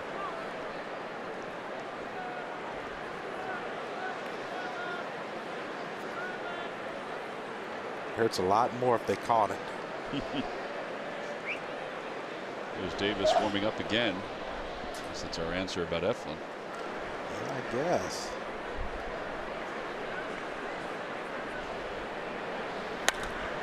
Fly ball right field. It's deep. Harper going back toward the scoreboard. It is gone. A 2-run opposite field home run for Santana. He has 4 RBIs tonight. He takes over the team lead, and the Phillies now lead it 8-2. A little opposite field power there by Santana. I tell you too, another thing is, you know, the good thing is we're scoring runs, we're getting good at bats, but you know, you're in the first game of a series and you've seen all their lefties except Doolittle. And Grace right there, that pitch just stayed up out over the plate.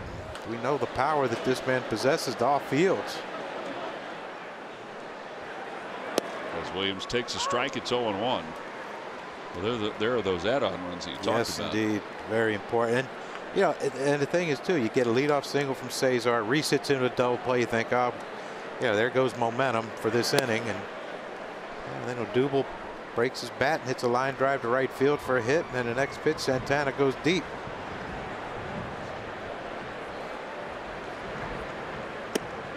This is what you like, though. First game of a series, team you're chasing, half game behind them in the standings, and not that it's over. Trust me, you know, nothing's over. We know that, but to put this game together, you got to have 11 hits in your first 6 innings tonight.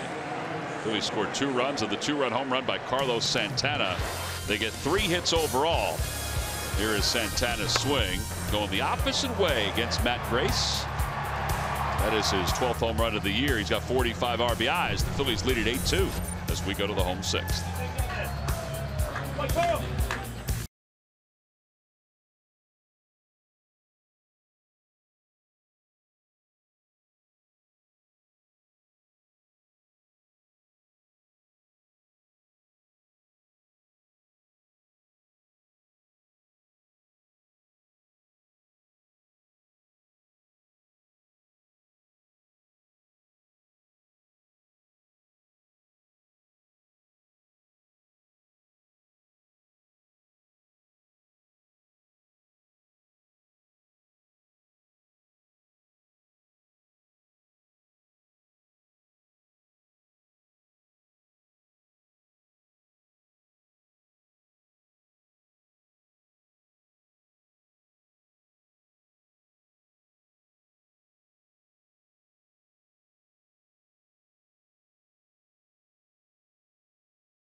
Santana have provided a big boost to the Phillies offense tonight. Odubel, a 2-run home run. He has scored 3 runs. Santana 4 RBIs. He has scored 2 runs. And the Phillies have an 8-2 lead as we go to the bottom of the 6th inning. It's the beginning of this 3-game series against the Nationals, then 3 against the Yankees, 4 against the Nats. It's a pretty tough 10 games, and I think the Phillies are hoping that at the end of those 10, they're still in the mix and close to the top, Murph, in the division, and maybe seeking some help and, you know, going through the second half of the year. You know what, Tom, and you guys were just talking about it as that inning ended. This is a pretty good way to get this stretch started, and it's not just these 10 games, and these 10 games will be certainly a challenge, and it's certainly going to be a test, as we've talked about. But when you look at what they have going into the All-Star break, this is their schedule going in. After that is the break. 3 against Washington, the Yanks, and the 4 against Washington again. Then Baltimore, Pittsburgh, the Mets, Baltimore, and Miami. So you finish up against 2 of the worst teams in baseball, but before that, a pretty tough stretch. We've talked about how difficult this June would be for this team. They're about halfway through. So far, they've kind of held their head above water, and they're hoping to do so again. And you know what? You start a road trip like this, albeit a short one, playing as well as you do in this game. And John, as you said, it's not over yet, but playing as well as you have, it's certainly a good place to start. It kind of sets the tone for the weekend, but also for, you know, this stretch of games. 2 balls, 1 strike to Murphy, and he takes low as Austin Davis is in for the 2nd straight game. Zach Eflin went 5 innings, 6 hits. He allowed 2 runs, struck out 5. Ground ball left side, that'll go right through the shift. And the leadoff single for Murphy.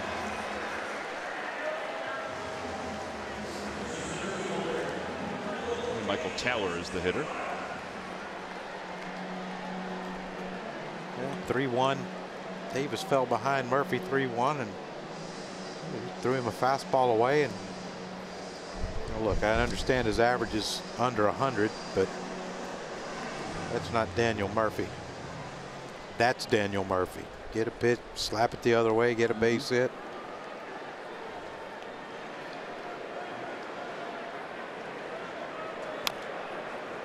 Taylor fouls it, and it's 0-1. Sammy Solis is starting to throw in the bullpen for the Nats. You're going to see every lefty they own, aren't they? Get Doolittle up. Get them all working.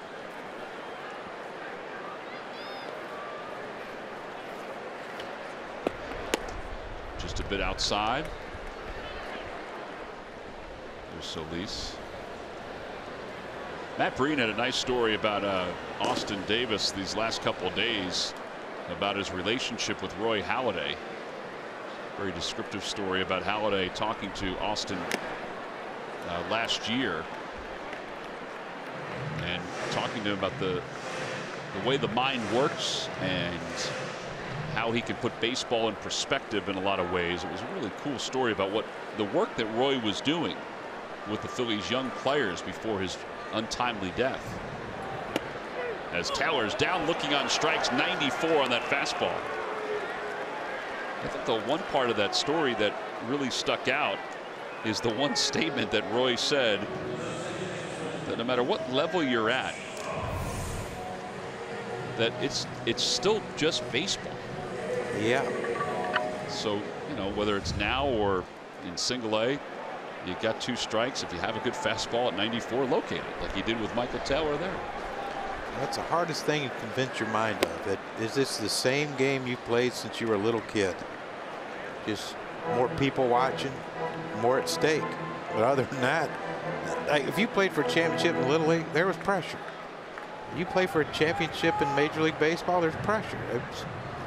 But it's still a game. It's still the same game that you've played. It's just, you know, instead of playing in Little League with, you know, 3 or 4 kids that are really good, you're playing with 50 that are really good at the same time.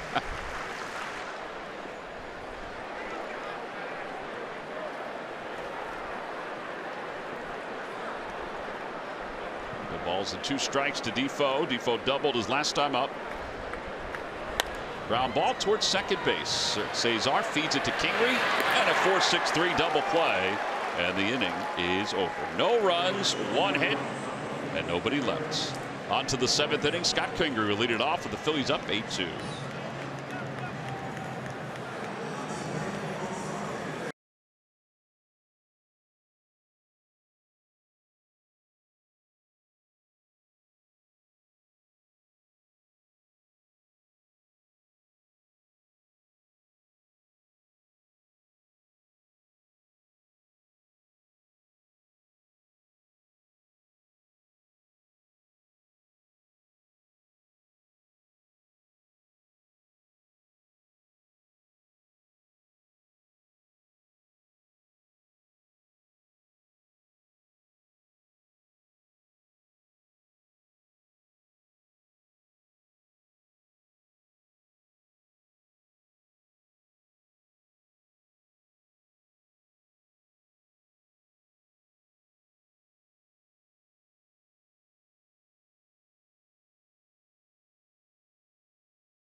Time now for your local Delaware Valley Honda dealers game summary. Well, the Phillies have jumped out to a 6-run lead over the Nats as we go to the 7th inning. They scored 2 right out of the gate in the first on a RBI single by Carlos Santana. He's got 4 RBIs tonight. He's also walked in there as well. Odubel has a 2-run home run. He's homered in 5 straight games. Eflin went only 5, but he is the pitcher of record on the winning side. And now as we go to the 7th inning, Scott Kingery will lead it off against Matt Grace, who's already got an inning under his belt. At a first pitch breaking ball to Kingery's high, 1 ball, no strikes.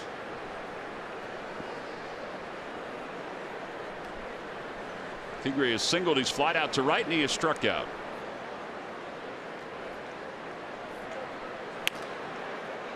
Ground ball over toward Murph. Look out, Murph. Did you catch it? Yeah. You didn't catch it, did you? I could see your hand, but you look like Cousin It. I don't see anything else. because I'm on the ground. Oh. Need to build him a bunker down there or something. Oh no, it's the thing from Adam's Family. No, I know who that is, but he needs a bunker. If he's going to be hitting the ground on that one. Yeah. I said Cousin It. Cousin It was all the hair at the Adam's Family. It was the thing. You don't have all that hair. You have a lot of hair, Murph. You have a lot of hair.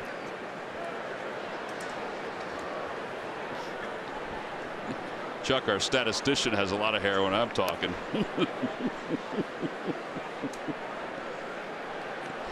Ball in 2 strikes. I'm staying out of this one. Could lead me down the wrong path.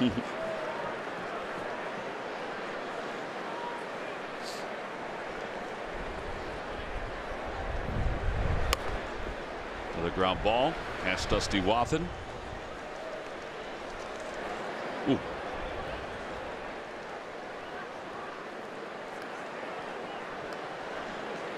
Any ideas for next year where we'll sit when we go in the stand?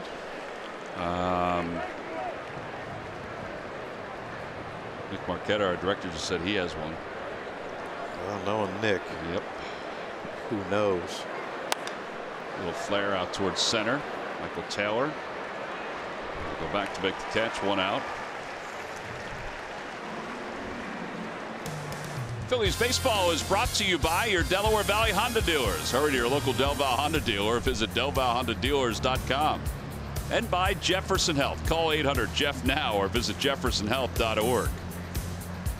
Well, Cubs tonight are, let's see, where are the Cubs tonight? They're not here in D.C. Cubs are in Cincinnati. Guess their flight was canceled. Knapp fouls it off to the right.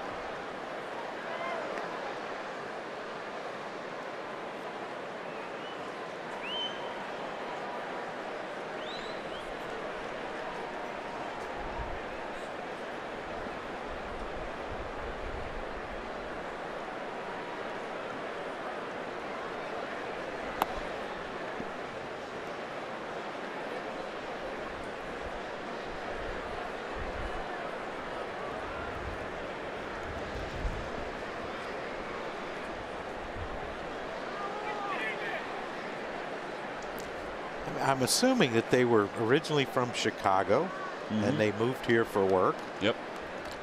And they're still Cubs fans. Yes, I would think so. Or maybe they're getting a photo, but they needed a field in the background just for the photo. That doesn't have anything that says Nationals Park. They just needed a field. I don't know. Well, a good sideline reporter would be all over this story. 2-2. He's busy fielding ground balls. Yeah, he is. Dusty threw that one right over his head. Dusty's going to have a heck of a sinker as low as Murph's sitting down there. Get it over the rail and then down to Murph. Little two-seamer. There's a big ladder there Murph should put up and just stand on it. Knapp is down looking on strikes for the second out. And there are 2 outs. Strikeout for Grace. Chris Guccione, the home plate umpire.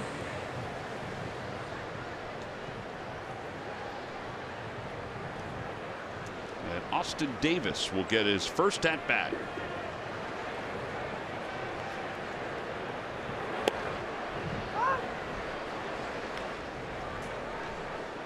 So he hasn't had many. They don't hit much in the minor leagues, do they? No, not anymore. I mean, it depends on what city, you know, who's hosting the game in the lower levels.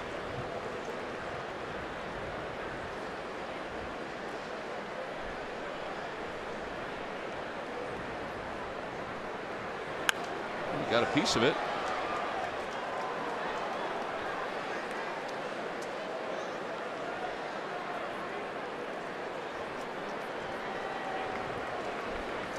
Got a base hit. Just serve one to the left. Yeah. Oh. What knocks Gabe down a few steps. Yeah, he's going to learn. That's not the guy you want to hit one to. What Might as well stay back there by Chris Young. Put a helmet on, maybe some catcher's gear. There could be another one entering soon. No. And a strike 3 called. Well, he gave it a good try, the old college try. Nothing across for the Phils. Gabe will take his spot back. We'll go to the bottom of the 7th. We stretch. The Phils up 8-2.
All right, John and Kyle, here's the question one more time. What 2 teams did Nationals manager Dave Martinez start and end his playing career with? The Cubbies, who we just saw in the stands. That's right. He started, and those pesky first place Atlanta Braves. That is correct. He finished up in 2001. Log back on to Phillies.com to find out if you're the winner of a Phillies prize pack. And thanks for playing Ram Trucks. Stump the fans. I think that's when I spoke to Dave, he was kind of grooming to be a coach or manager. Yeah, right out of the chute, pretty much. I mean, he was people thought of him as being a possible coach. And he joined Joe Maddon's staff and was there for a long time. Severino leads off and swings through the first pitch. It's 0-1.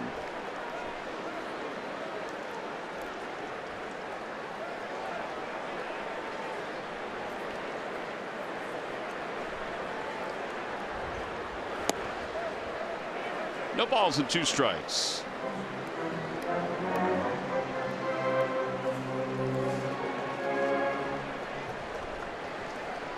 Severino's 0 for 2. He's grounded out and he's also popped out. Austin Davis with a little bit of a quick pitch. And Cesar out in shallow right field will make the catch as he battles the breeze. Well, he did that a few times in his outing on Wednesday. On Wednesday, yeah. Quick pitched. There's Mark Reynolds back in the big leagues.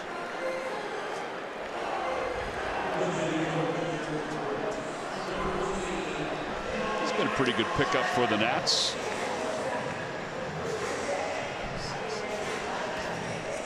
Always know he can hit. Yeah, game changer off the bench, you know, with one swing.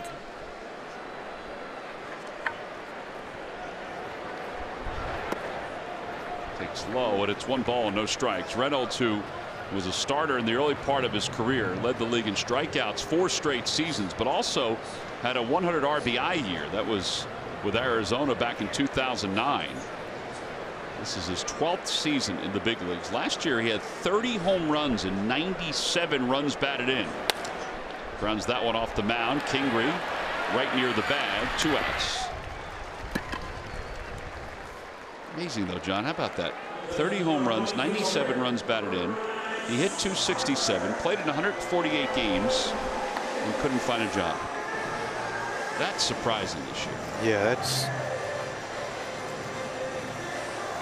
that's hard to understand.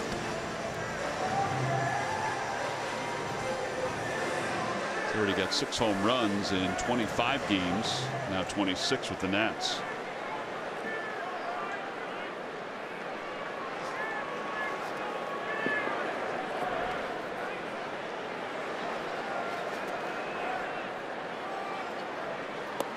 Swing and a miss by Harper, 0-1.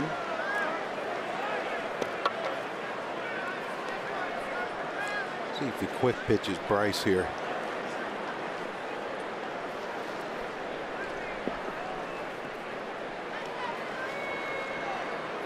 Yep. Yeah.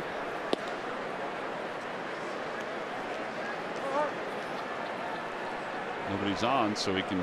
Now, how come when he does that, no one gets upset? But what was the big issue was it last year or 2 years ago? 2 years ago, I think, with Robles for the Mets. Because he almost hit. Oh. You know, sometimes you have, like Davis has waited for the hitter to get set in the box. Rupp and Darren Rupp at one point too. Neither were set in the box when the quick pitch came.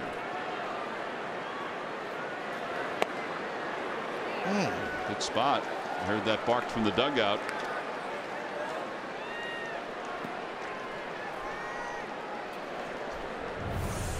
Pitch cast presented by PJ Wheelahands. Yeah, just off the outside part. And ball 4. So Harper walks.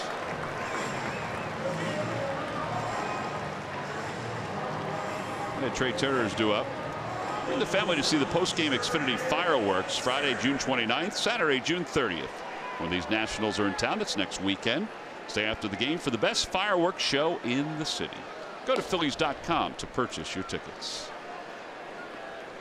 All right, so Austin Davis's day is done. He goes an inning and 2/3. And the Phillies will bring in a right-hander to face Trey Turner. Nice job by Austin. Phillies on top by 6. We'll be back with a pitching change right after this.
Forecast. Count on the team that gets it right. Count on NBC 10 First Alert Weather. Steve, Crystal, Glenn, Tammy, Bill, and Brittany rated most accurate for your neighborhood for the 3rd year in a row. Yaxel Rios is the new pitcher. They'll bring on the righty to face the righty Trey Turner. Rios a 5 ERA, 3-1 record.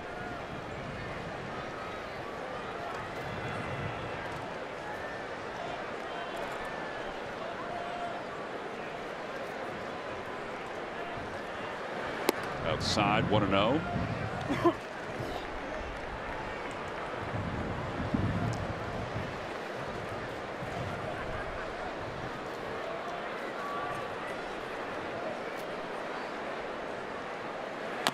Off the plate. It's going to be a tough play because of Turner's speed. Cesar doesn't have a play, and that'll put runners on first and second.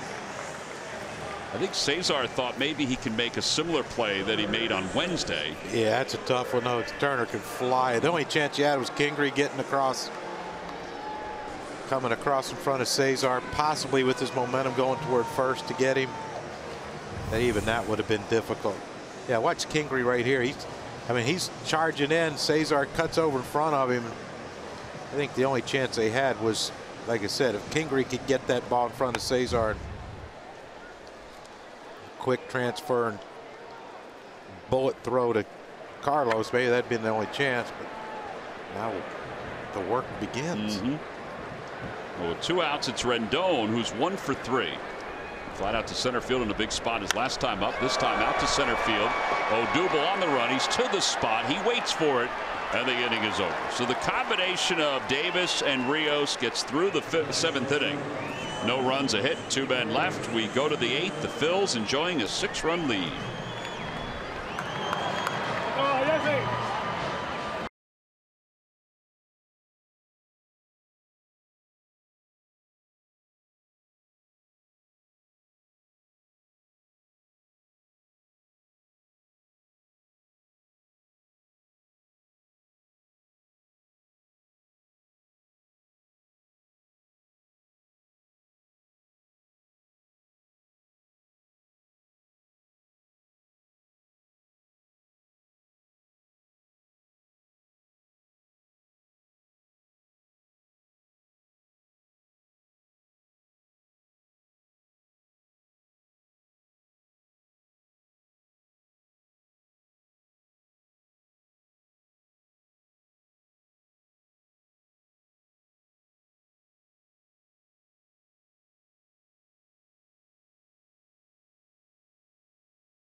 Phillies baseball is brought to you by Nissan. Shop ChooseNissan.com and by Geico. 15 minutes could save you 15% or more on car insurance.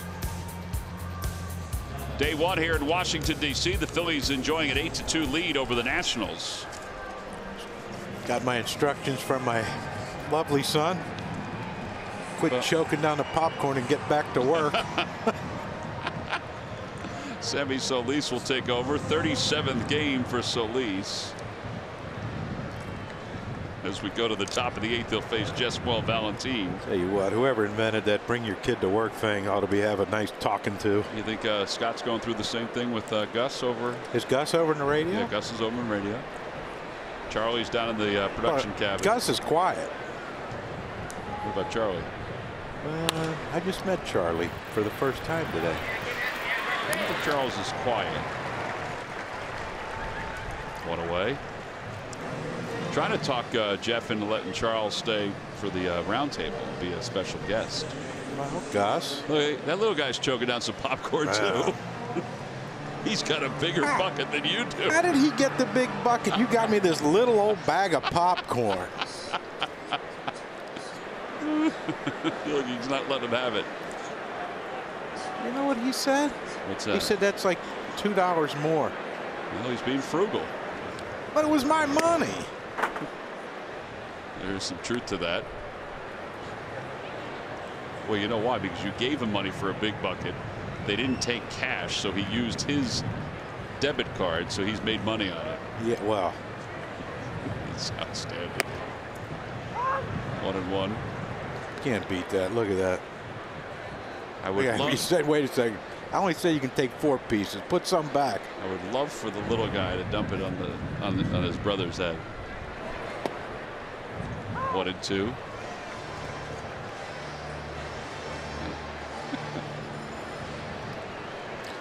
I feel your pain. We had somebody else this year where there was food that dripped down on their shirt and they knocked it off. I can't remember who that was. 2-2. It's a cheesesteak. I don't remember who it was. No, we'll figure it out later. Was it me? No, it wasn't you. That was last year. I don't think I've spilled this year. Last year I had a couple incidents. 2 balls and 2 strikes to Cesar. Scored a couple runs tonight. And that one's up off the glove of Severino, 3-2.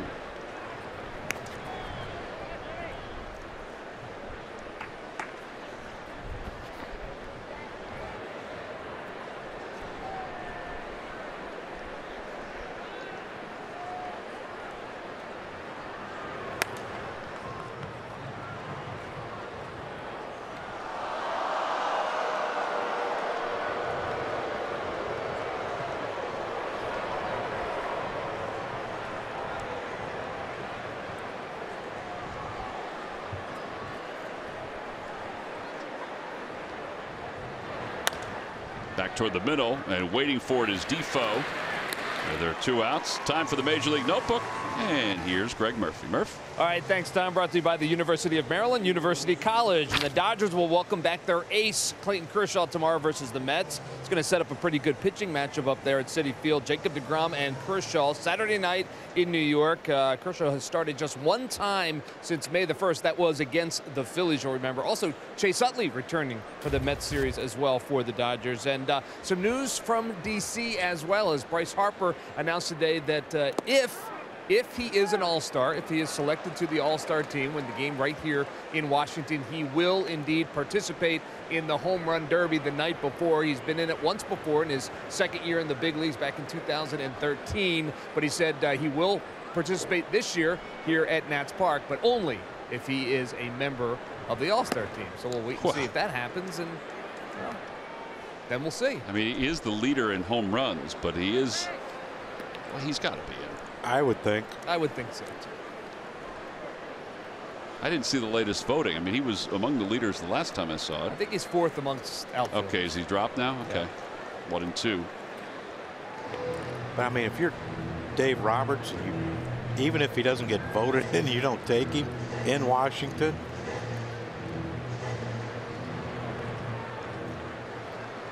Especially now, knowing that he'll participate in the Home Run Derby. Well, maybe that's why he said it, because he wants to make sure he's in the All-Star game. 1-2 pitch. Up high, 2-2. Sure, there's a bonus somewhere in there if he makes it. You can participate in the Home Run Derby if you're not selected. Todd Frazier defended his crown, even though he wasn't selected the 1 year. 2-2 pitch. And it's low, 3-2.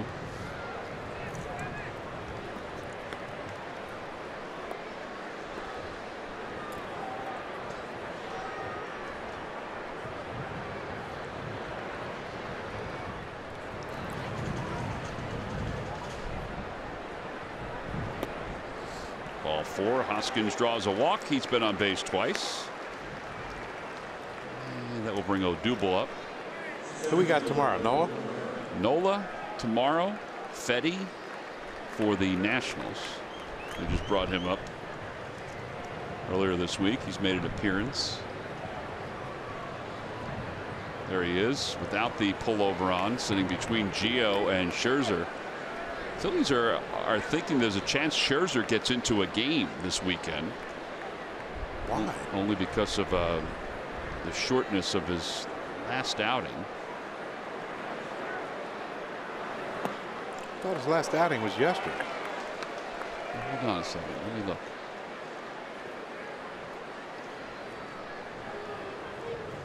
I'm sorry, I meant Gio. I said Scherzer. Okay. I meant Gio. My bad. I saw both of them there, and I was thinking Scherzer dominating, but meant Gio. Yeah, well, he won't get into a game this weekend. No, well, they've rushed out all their lefties so far. Yeah, Gio threw only 49 pitches in his last outing, which was the 20th against the Orioles. So that's why, with the 2 youngsters going tomorrow and Sunday, Gabe said we're ready for anything.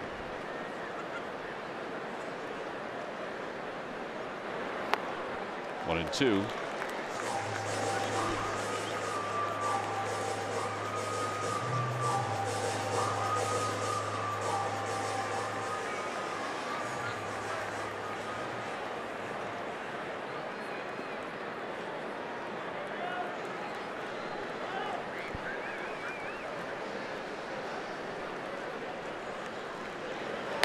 Odubel pulls it to the right side, and Defoe can't grab it. That's going to be another base hit for Herrera. It'll be his 4th hit of the night. How about that? I mean, you want to talk about smoking hot. Yeah, but I mean, just it's the beauty of it, how he goes about it. I mean, 2 horrendous swings at sliders in the dirt. And then, you know, Solis decides, well, I'm going to throw the perfect one, and he leaves it on the plate just a little bit. And when you're going good, they find the hole. They find holes somewhere. He now has 85 hits on the season. I mean, he's zeroing in on being midway to a 200 hit season. I mean, we have 9 games left before the midway point. The way he's going, he's going to be over 100 if he keeps going like this before that midway point comes. Santana takes outside, 1-0.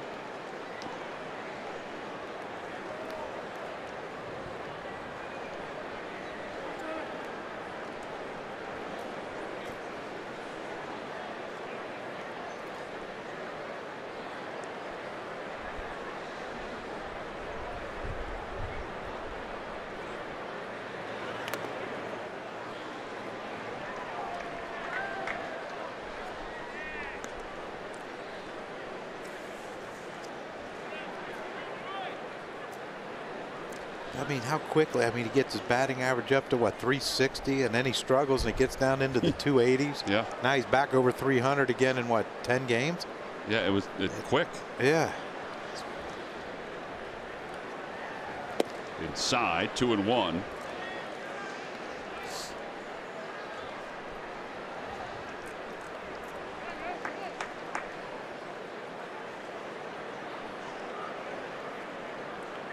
.283 was the lowest that it had gotten for Odubel. And then what, 10 games? He's back up over 300. So 283 was back. It was in the Brewers series, I believe. No, it was in the Rocky series at home. He was at 283 on the 14th of June. So it's been 8 games. 8 games. He's got his average, what, 20 points? If not more. Santana walks for the 2nd time tonight, and that loads up the bases with 2 outs for Nick Williams. I don't think that Solis is that upset about walking Carlos Santana, even though the bases are now loaded, because he's got the lefty in Nick Williams.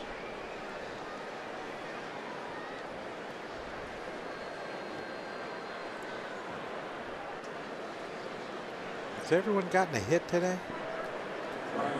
It's Carlos, Odubel, Nick, just the pitcher Scott, spot, and Valentin. Yeah, we got to get Jesmuel a base hit.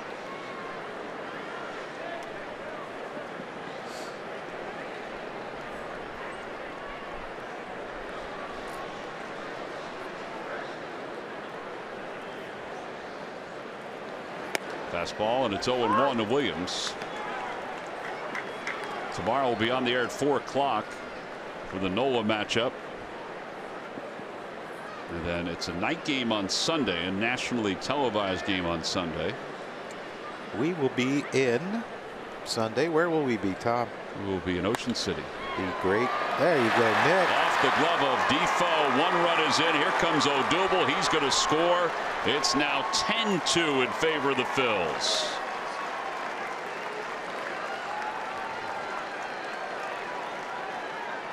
Let's see how that is scored for Nick Williams. Gotta be a knock. It is a base hit, so that puts runners on 1st and 3rd. 2nd hit, 3rd RBI for Williams.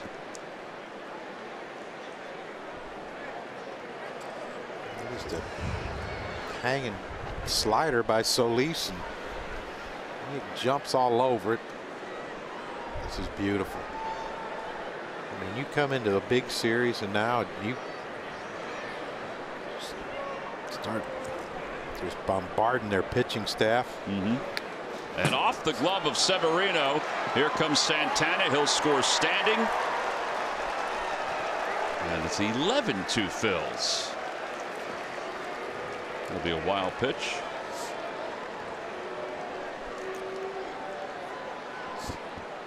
We will be in the Great Garden State, huh? Yes, we will. Sunday at some point. Yeah, that looked just a change up that Solis didn't quite hold on to long enough. So 11-2 here. The Braves have tied up the Orioles down in Atlanta. That game's 1-1 now in the top of the 8th inning. Dansby Swanson scored after tripling with 2 outs. I think Markakis must have brought him in. The Fighting Showalters. Been a struggle this year, hasn't it? Yeah, it has.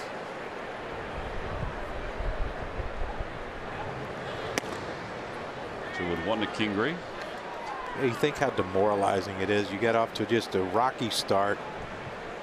You're not playing well at all. You know that at the end of the year, your best player is going to be gone, if not before that. Unless they think they could sign him, I think that they have to try to trade him. Yeah, I just can't see it. Them signing him? I can't. Because I think he's a Boris guy, right? Mm-hmm. I think he is. I think he is, and either way, I mean, he's going to get, 25-30 million a year. I mean, a premium, a shortstop of his caliber, who is going to hit you 30-40 homers and drive in 100 runs, more than likely. Mm-hmm. How many of them are out there? Maybe the guy in right field. That's about it. Yeah, but the guy in right field ain't playing shortstop. Well, that's true. That's true.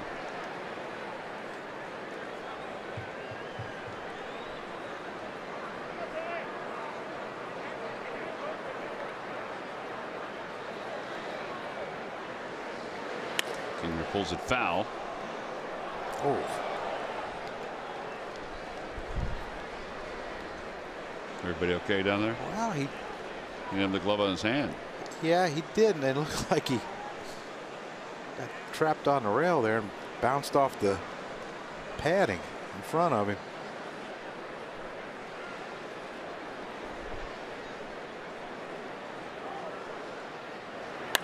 Off the hands, popped up first base side. Murphy is over. Get out. And reaches in off his glove.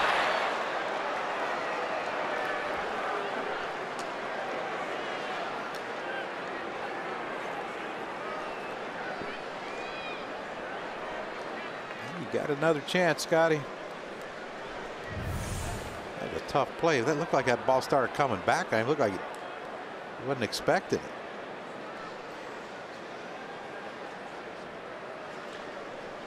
Hey, that's why you can't get mad at a little leaguer for missing a ball. Big leaguers do it too. Yes, sir.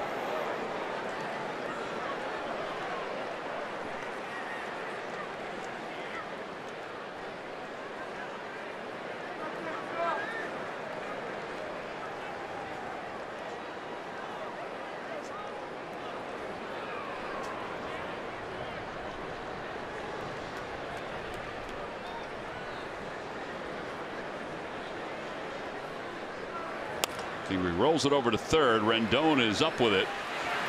Nick forgot the outs and hesitated for a moment, unless he thought that Rendon was going to tag him out. 5-3 on the putout. The Phillies scored 3 more runs, 2 on a base hit by Nick Williams. We go to the bottom of the 8th. It's the Phillies 11 and the Nationals 2.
home July 1st. It's the Community Energy solar-powered Liberty Bell, free to kids 14 and under.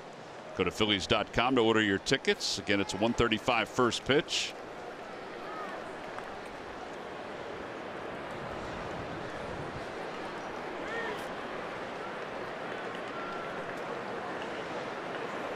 And the first pitch to Soto is up high. It's 1 ball and no strikes. Might not be as firm as second time in.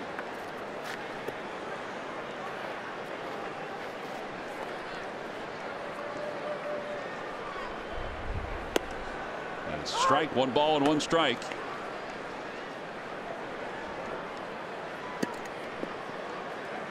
Soto doubled his first time up down the left field line.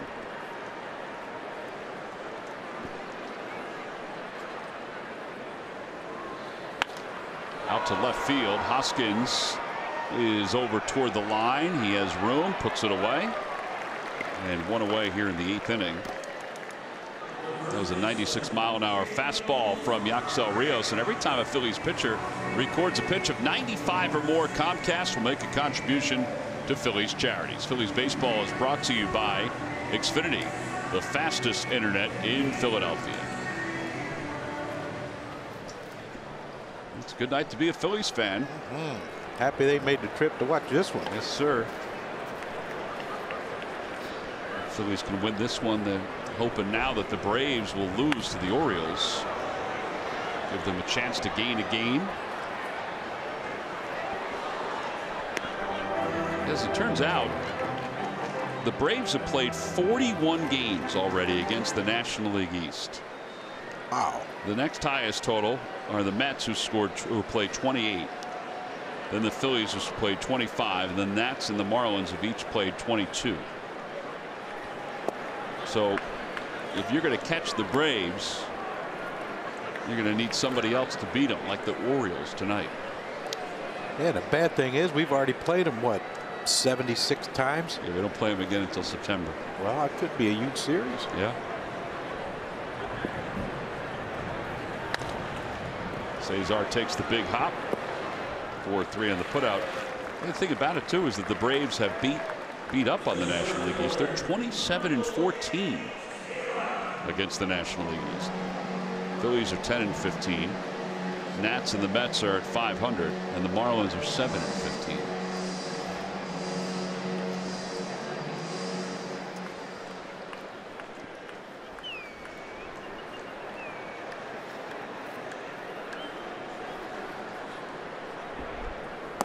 Outside and low.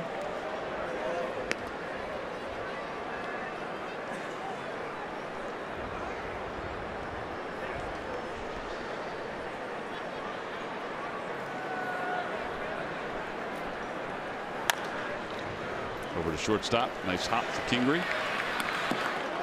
And a 6-3 on the putout. And the side is retired. Nothing across for the Nationals. We'll go to the 9th inning. The Phils on top by 9, 11-2.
As we go to the top of the 9th inning, Justin Miller will take over. He's been a nice story for the Nationals. Sort of a reclamation project. Former major leaguer who is back in the big leagues with a 1.84 ERA. That innings pitched 14 2/3, only 7 hits, only 2 walks and 22 punch outs. Yeah, I mean, that's sort of a diamond in the rough. They kind of found him thanks to Brandon Kinsler, his teammate out of the pen. Other changes for the Nationals include Spencer Keyboom, who takes over at first base. And moving from first base to second base is Daniel Murphy. From second to third is Wilmer Defoe. And Andrew Knapp will lead it off for the Phillies here in the 9th inning. Knapp has an RBI single tonight.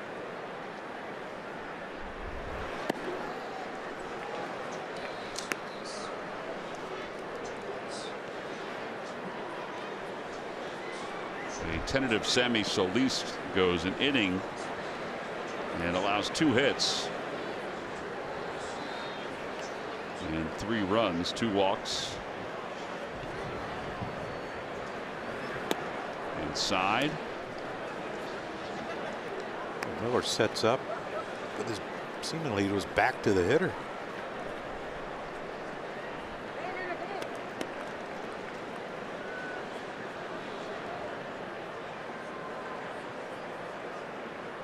He sets up. Look at that. You can see his whole back number, the whole thing, and for a left-handed hitter. And then all of a sudden he whips the baseball to you.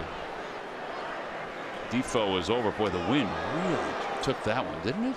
Almost brought it right back onto the playing field. Tell you what, after the weather we've been having, I didn't think I'd be cold tonight. Yeah. Well, 3 days before we put together what we were going to wear, it was supposed to be in the 80s today.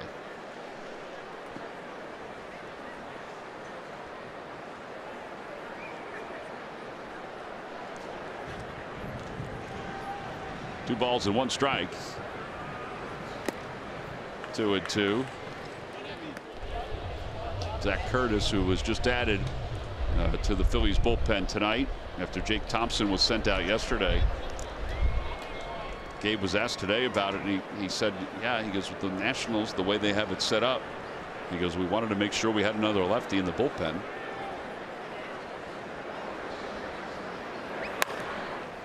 Ground ball foul, and it remains 2-2. Who did you get the weather report from? I can't remember which site I looked at from here. You didn't get it from JJ? I did not get it from. Maybe I should have gotten it from JJ. He's into that stuff. He is. That was a faint bell, wasn't it? It was very faint.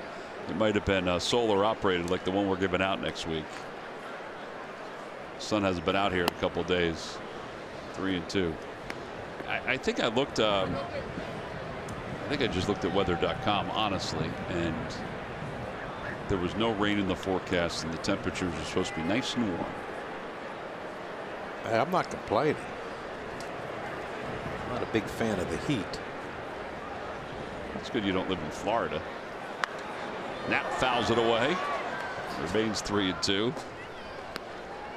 That's a good point. I'm sure I'll come up with a clever response here before this game's over.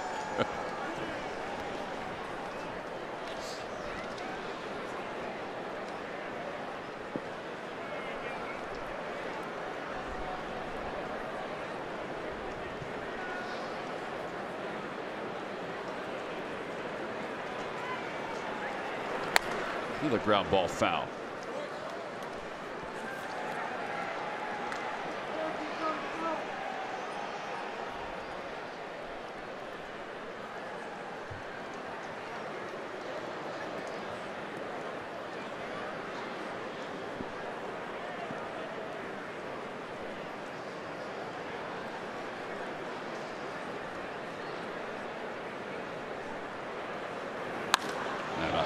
Fly ball to deep right center field. Taylor going back. It is gone. A solo home run for Andrew Knapp. It's his 2nd home run this week. And the Phils add another one. This one at the top of the 9th inning to make it 12-2.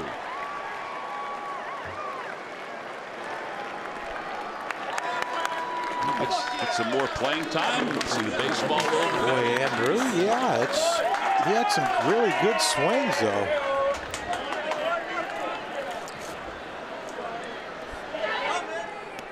And here is Mitch Walding. Come on, Mitch. Come on, Mitch. Mitch is 0 for 7 with 7 strikeouts in his big league career. He lays that one off. Here's that swing by Knapp. Look at that, the helmet. Did you see the helmet in front of his eyes? He knew exactly where he was well, going. once it gets to that point, your eyes don't see it anyway, I guess. 1-0 pitch. Outside 2-0. Come on, Mitch. Get you one right here, baby.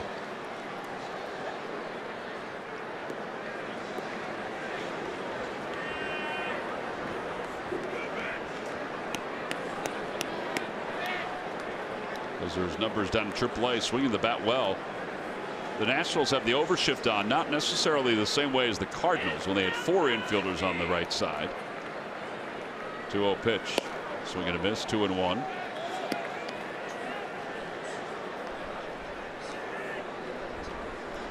Talked to Gabe today about Mitch Walding. I said, so what do you say when he's 0 for 7? He said, tell him it's just like any other time in his life during baseball. He goes, you're going to have times where you're not going to have a hit in 7 or 10 or 15 at bats. He said, so don't make it bigger than it is. It's your first 7 ABs in the big league. You're going to have more. But here's where the issue is. He worked a 2-0 count, got a good swing 2-1. A 2-0, good swing 2-2, but he fouled them both, or 2-1, and now he fouled them both off. Now it's 2-2, and now he's saying, oh boy, just put it in play. Way outside, 3-2.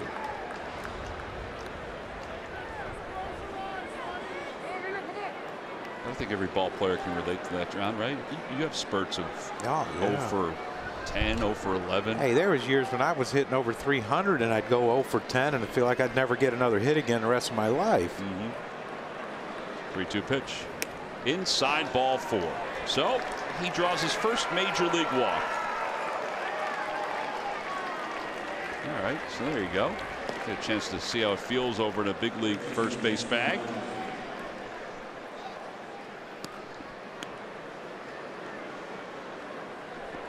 Well, he's got an on base percentage now.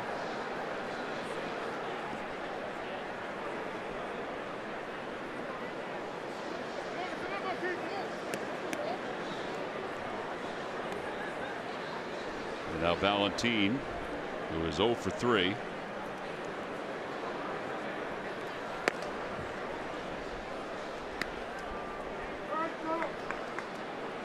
Well, that's a start. Yeah. Work the walk. To feel what it's like to be on base in the big leagues. A little more comfortable as he goes. Up and away, 2-0.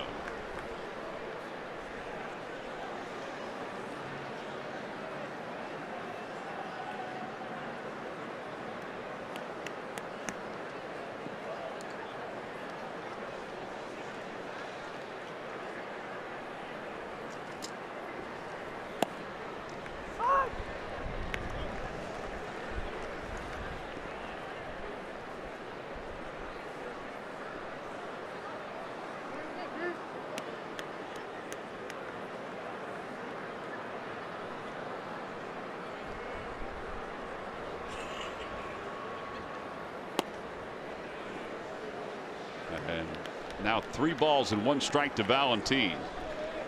Top of the order is due up next. Cesar Hernandez, who will be up for the 6th time in this game.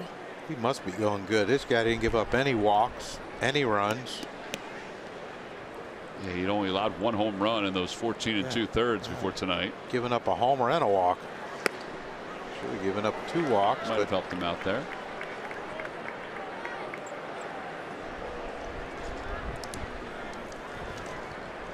It's flying everywhere.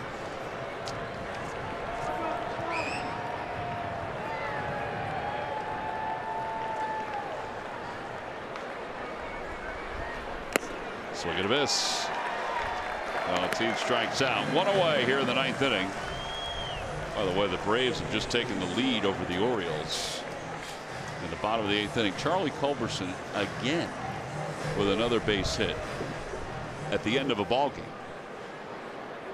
And we don't see him. No. He doesn't play against us. He does not play against the Phillies. Base hits scored 2.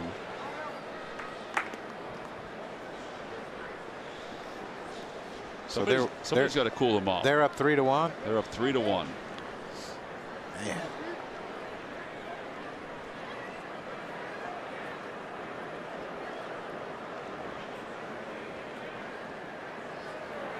Outside 2-0 to Cesar. Fultonevich is on the DL, right?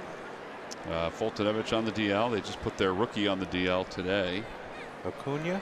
No, the pitcher. Acuna is playing in a rehab assignment tonight. Good. And he's coming back. They need to get him back.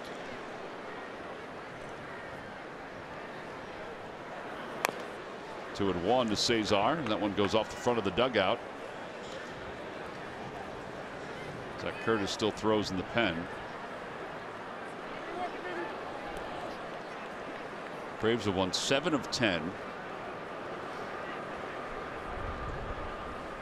Like everybody else in the National League, they're winning against the American League too. 2-2 to Cesar, swing and a miss.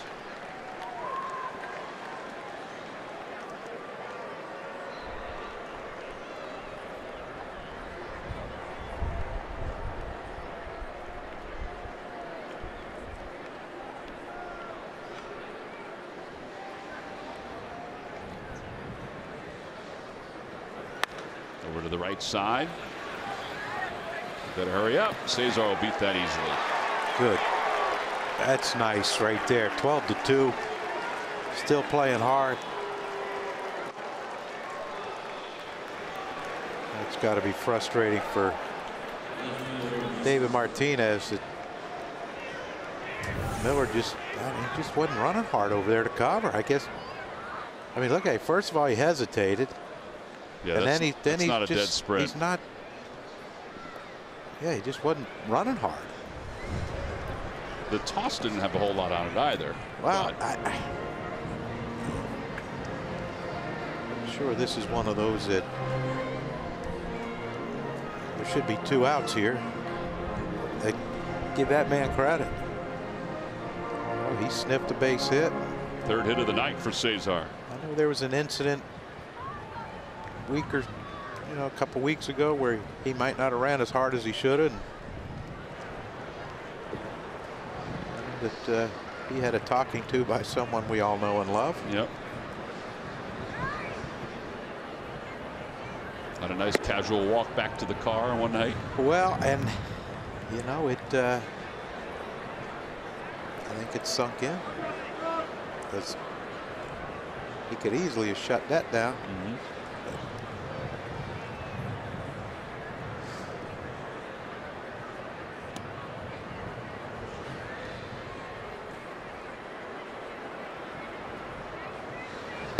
Breaking ball outside, 2-0. And that's frustrating to, a guy like Dave Martinez and that coaching staff. And,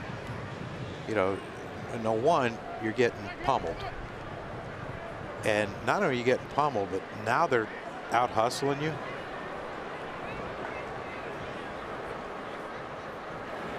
Upstairs, 3-0. I have to say that, this motion is probably really effective when he's on.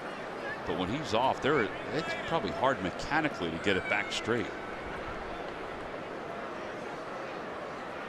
You just ain't pitched against the fighting Phils before. That's what it is, Tom. Don't short yourself with mechanics here. And ball 4. Mechanics fix cars. Bases are loaded. Phillies embarrass pitchers. That's right, I said it. We're feeling good tonight.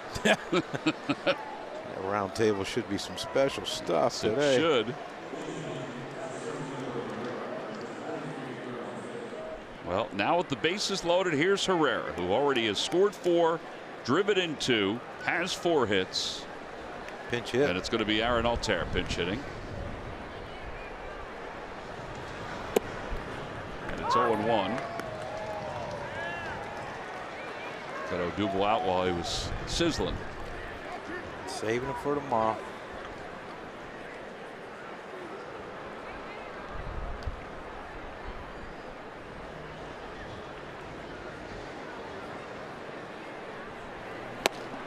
Oh, and 2. There's Odubel.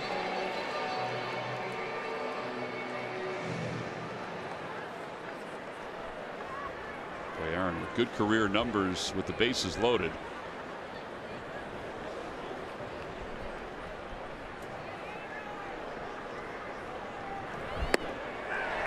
And he's down on strikes for the second out.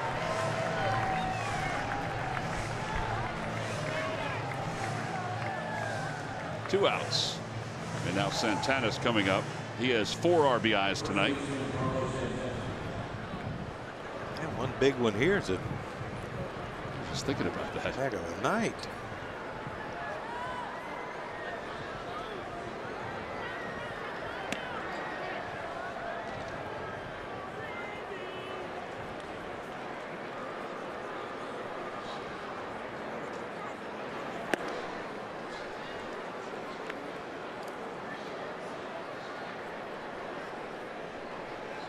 Poor Zach Curtis has thrown a game and a half down there already. Yeah, he's got to be more than ready to come in.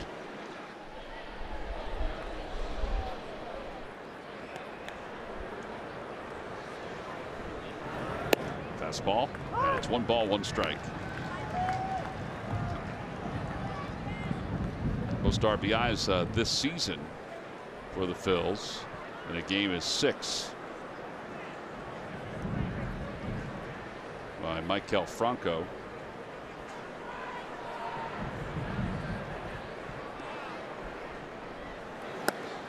Inside, 2-1. The most all time in a game is 8. Schmitty when he hit Schmitty, 4 homers. Yeah, Right? Schmitty had 4 homers, 8 RBIs. Puddinhead Jones had 2 homers, 8 RBIs. Jason Worth had 3 homers, 8 RBIs. 2-2.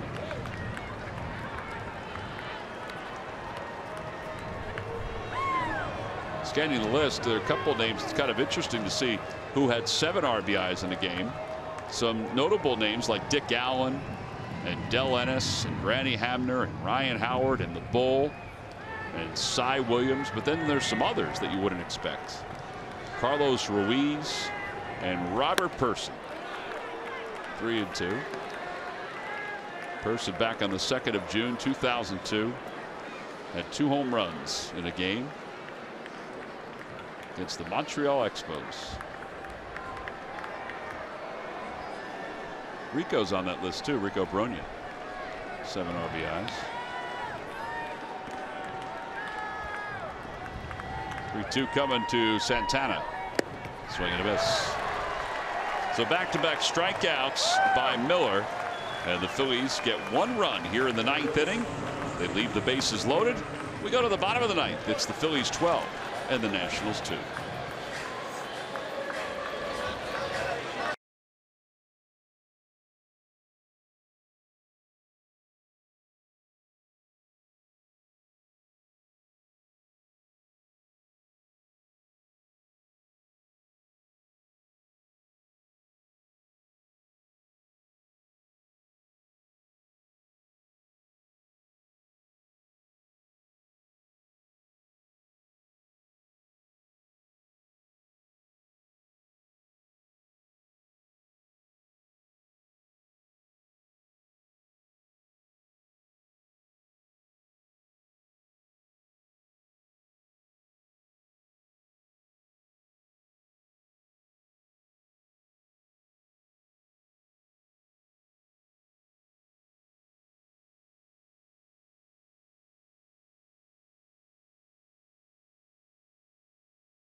Well, there's the line score for tonight's ball game. We move on to the bottom of the 9th inning, and the Phillies lead it 12-2.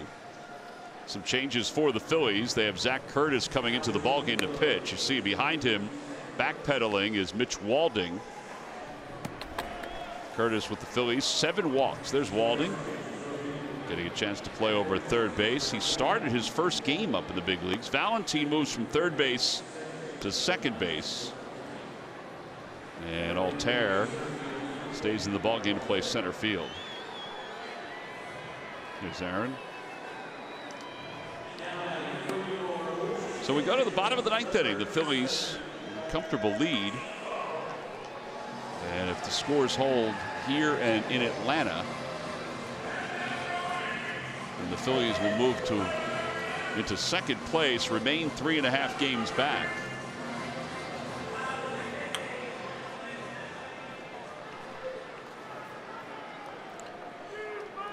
Yeah, let's get some strikes. Curtis had some command issues, as we showed you, with the 7 walks the last time he was in the big leagues. And now facing Wilmer Defoe. And a first pitch outside, 1-0. Defoe is 1 for 2, sac fly, a double, and he's also hit into a double play.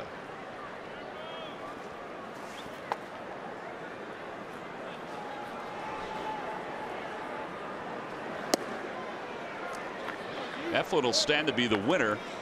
It would be his 4th win in the month of June.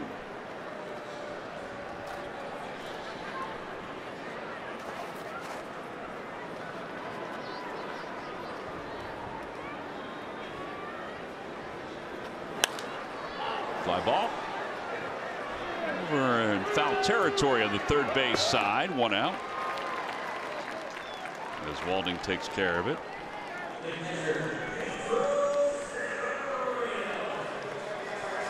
By the way, Cardinals rookie Jack Flaherty has a no-hitter through 6 innings in their game against the Brewers.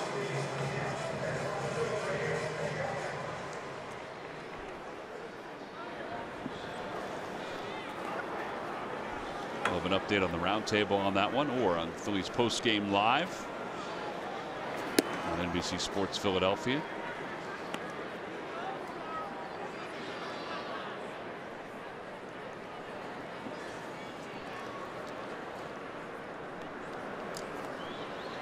Maybe Fadul and Ricky Vitalico will have Phillies post-game live.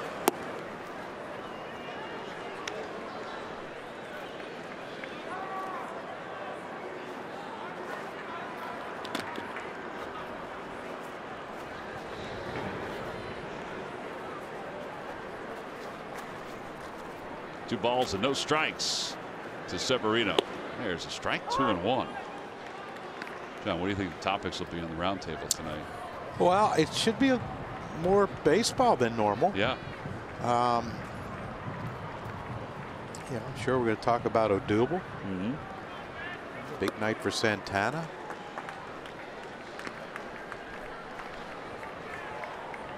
Eflin battled through 5. 15 hits. Talk about that too. And I'm sure there'll be other interesting topics that I'm sure Larry Anderson will get a mention or two. Mention to see what he was doing tonight.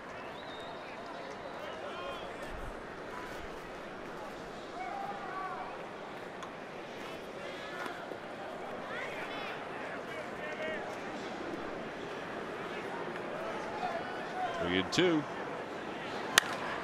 Fly ball out to right field. Nick Williams is there. And whoa, that'll be the second out. Well, he was there, I assure you.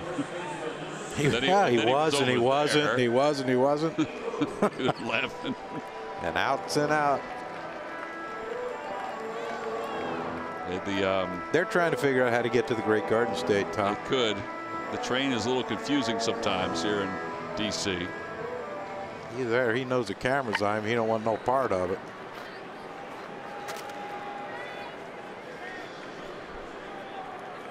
Here's Kieboom up for the first time, and he takes a strike 0-1.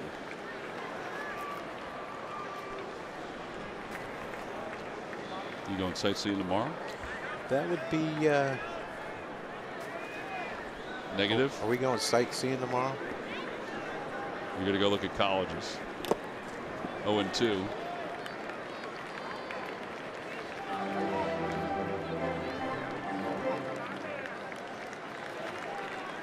By the way, the Orioles are kicking up a fuss down in Atlanta. They scored a run in the ninth. They got runners on first and second. Here they come. Come on, Bucky and the boys. No balls and 2 strikes. And it's in the dirt, 1-2.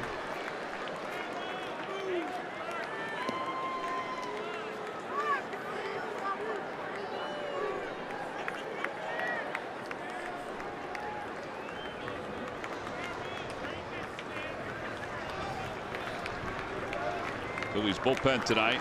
First it was Davis, then it was Yaxel Rios, now it's Zach Curtis in relief of Zach Eflin. And the 1-2 pitch. Swing and a miss, he got him. And the Phillies take game 1 of this 3-game series. They win it 12-2. And they move into second place in the National League East.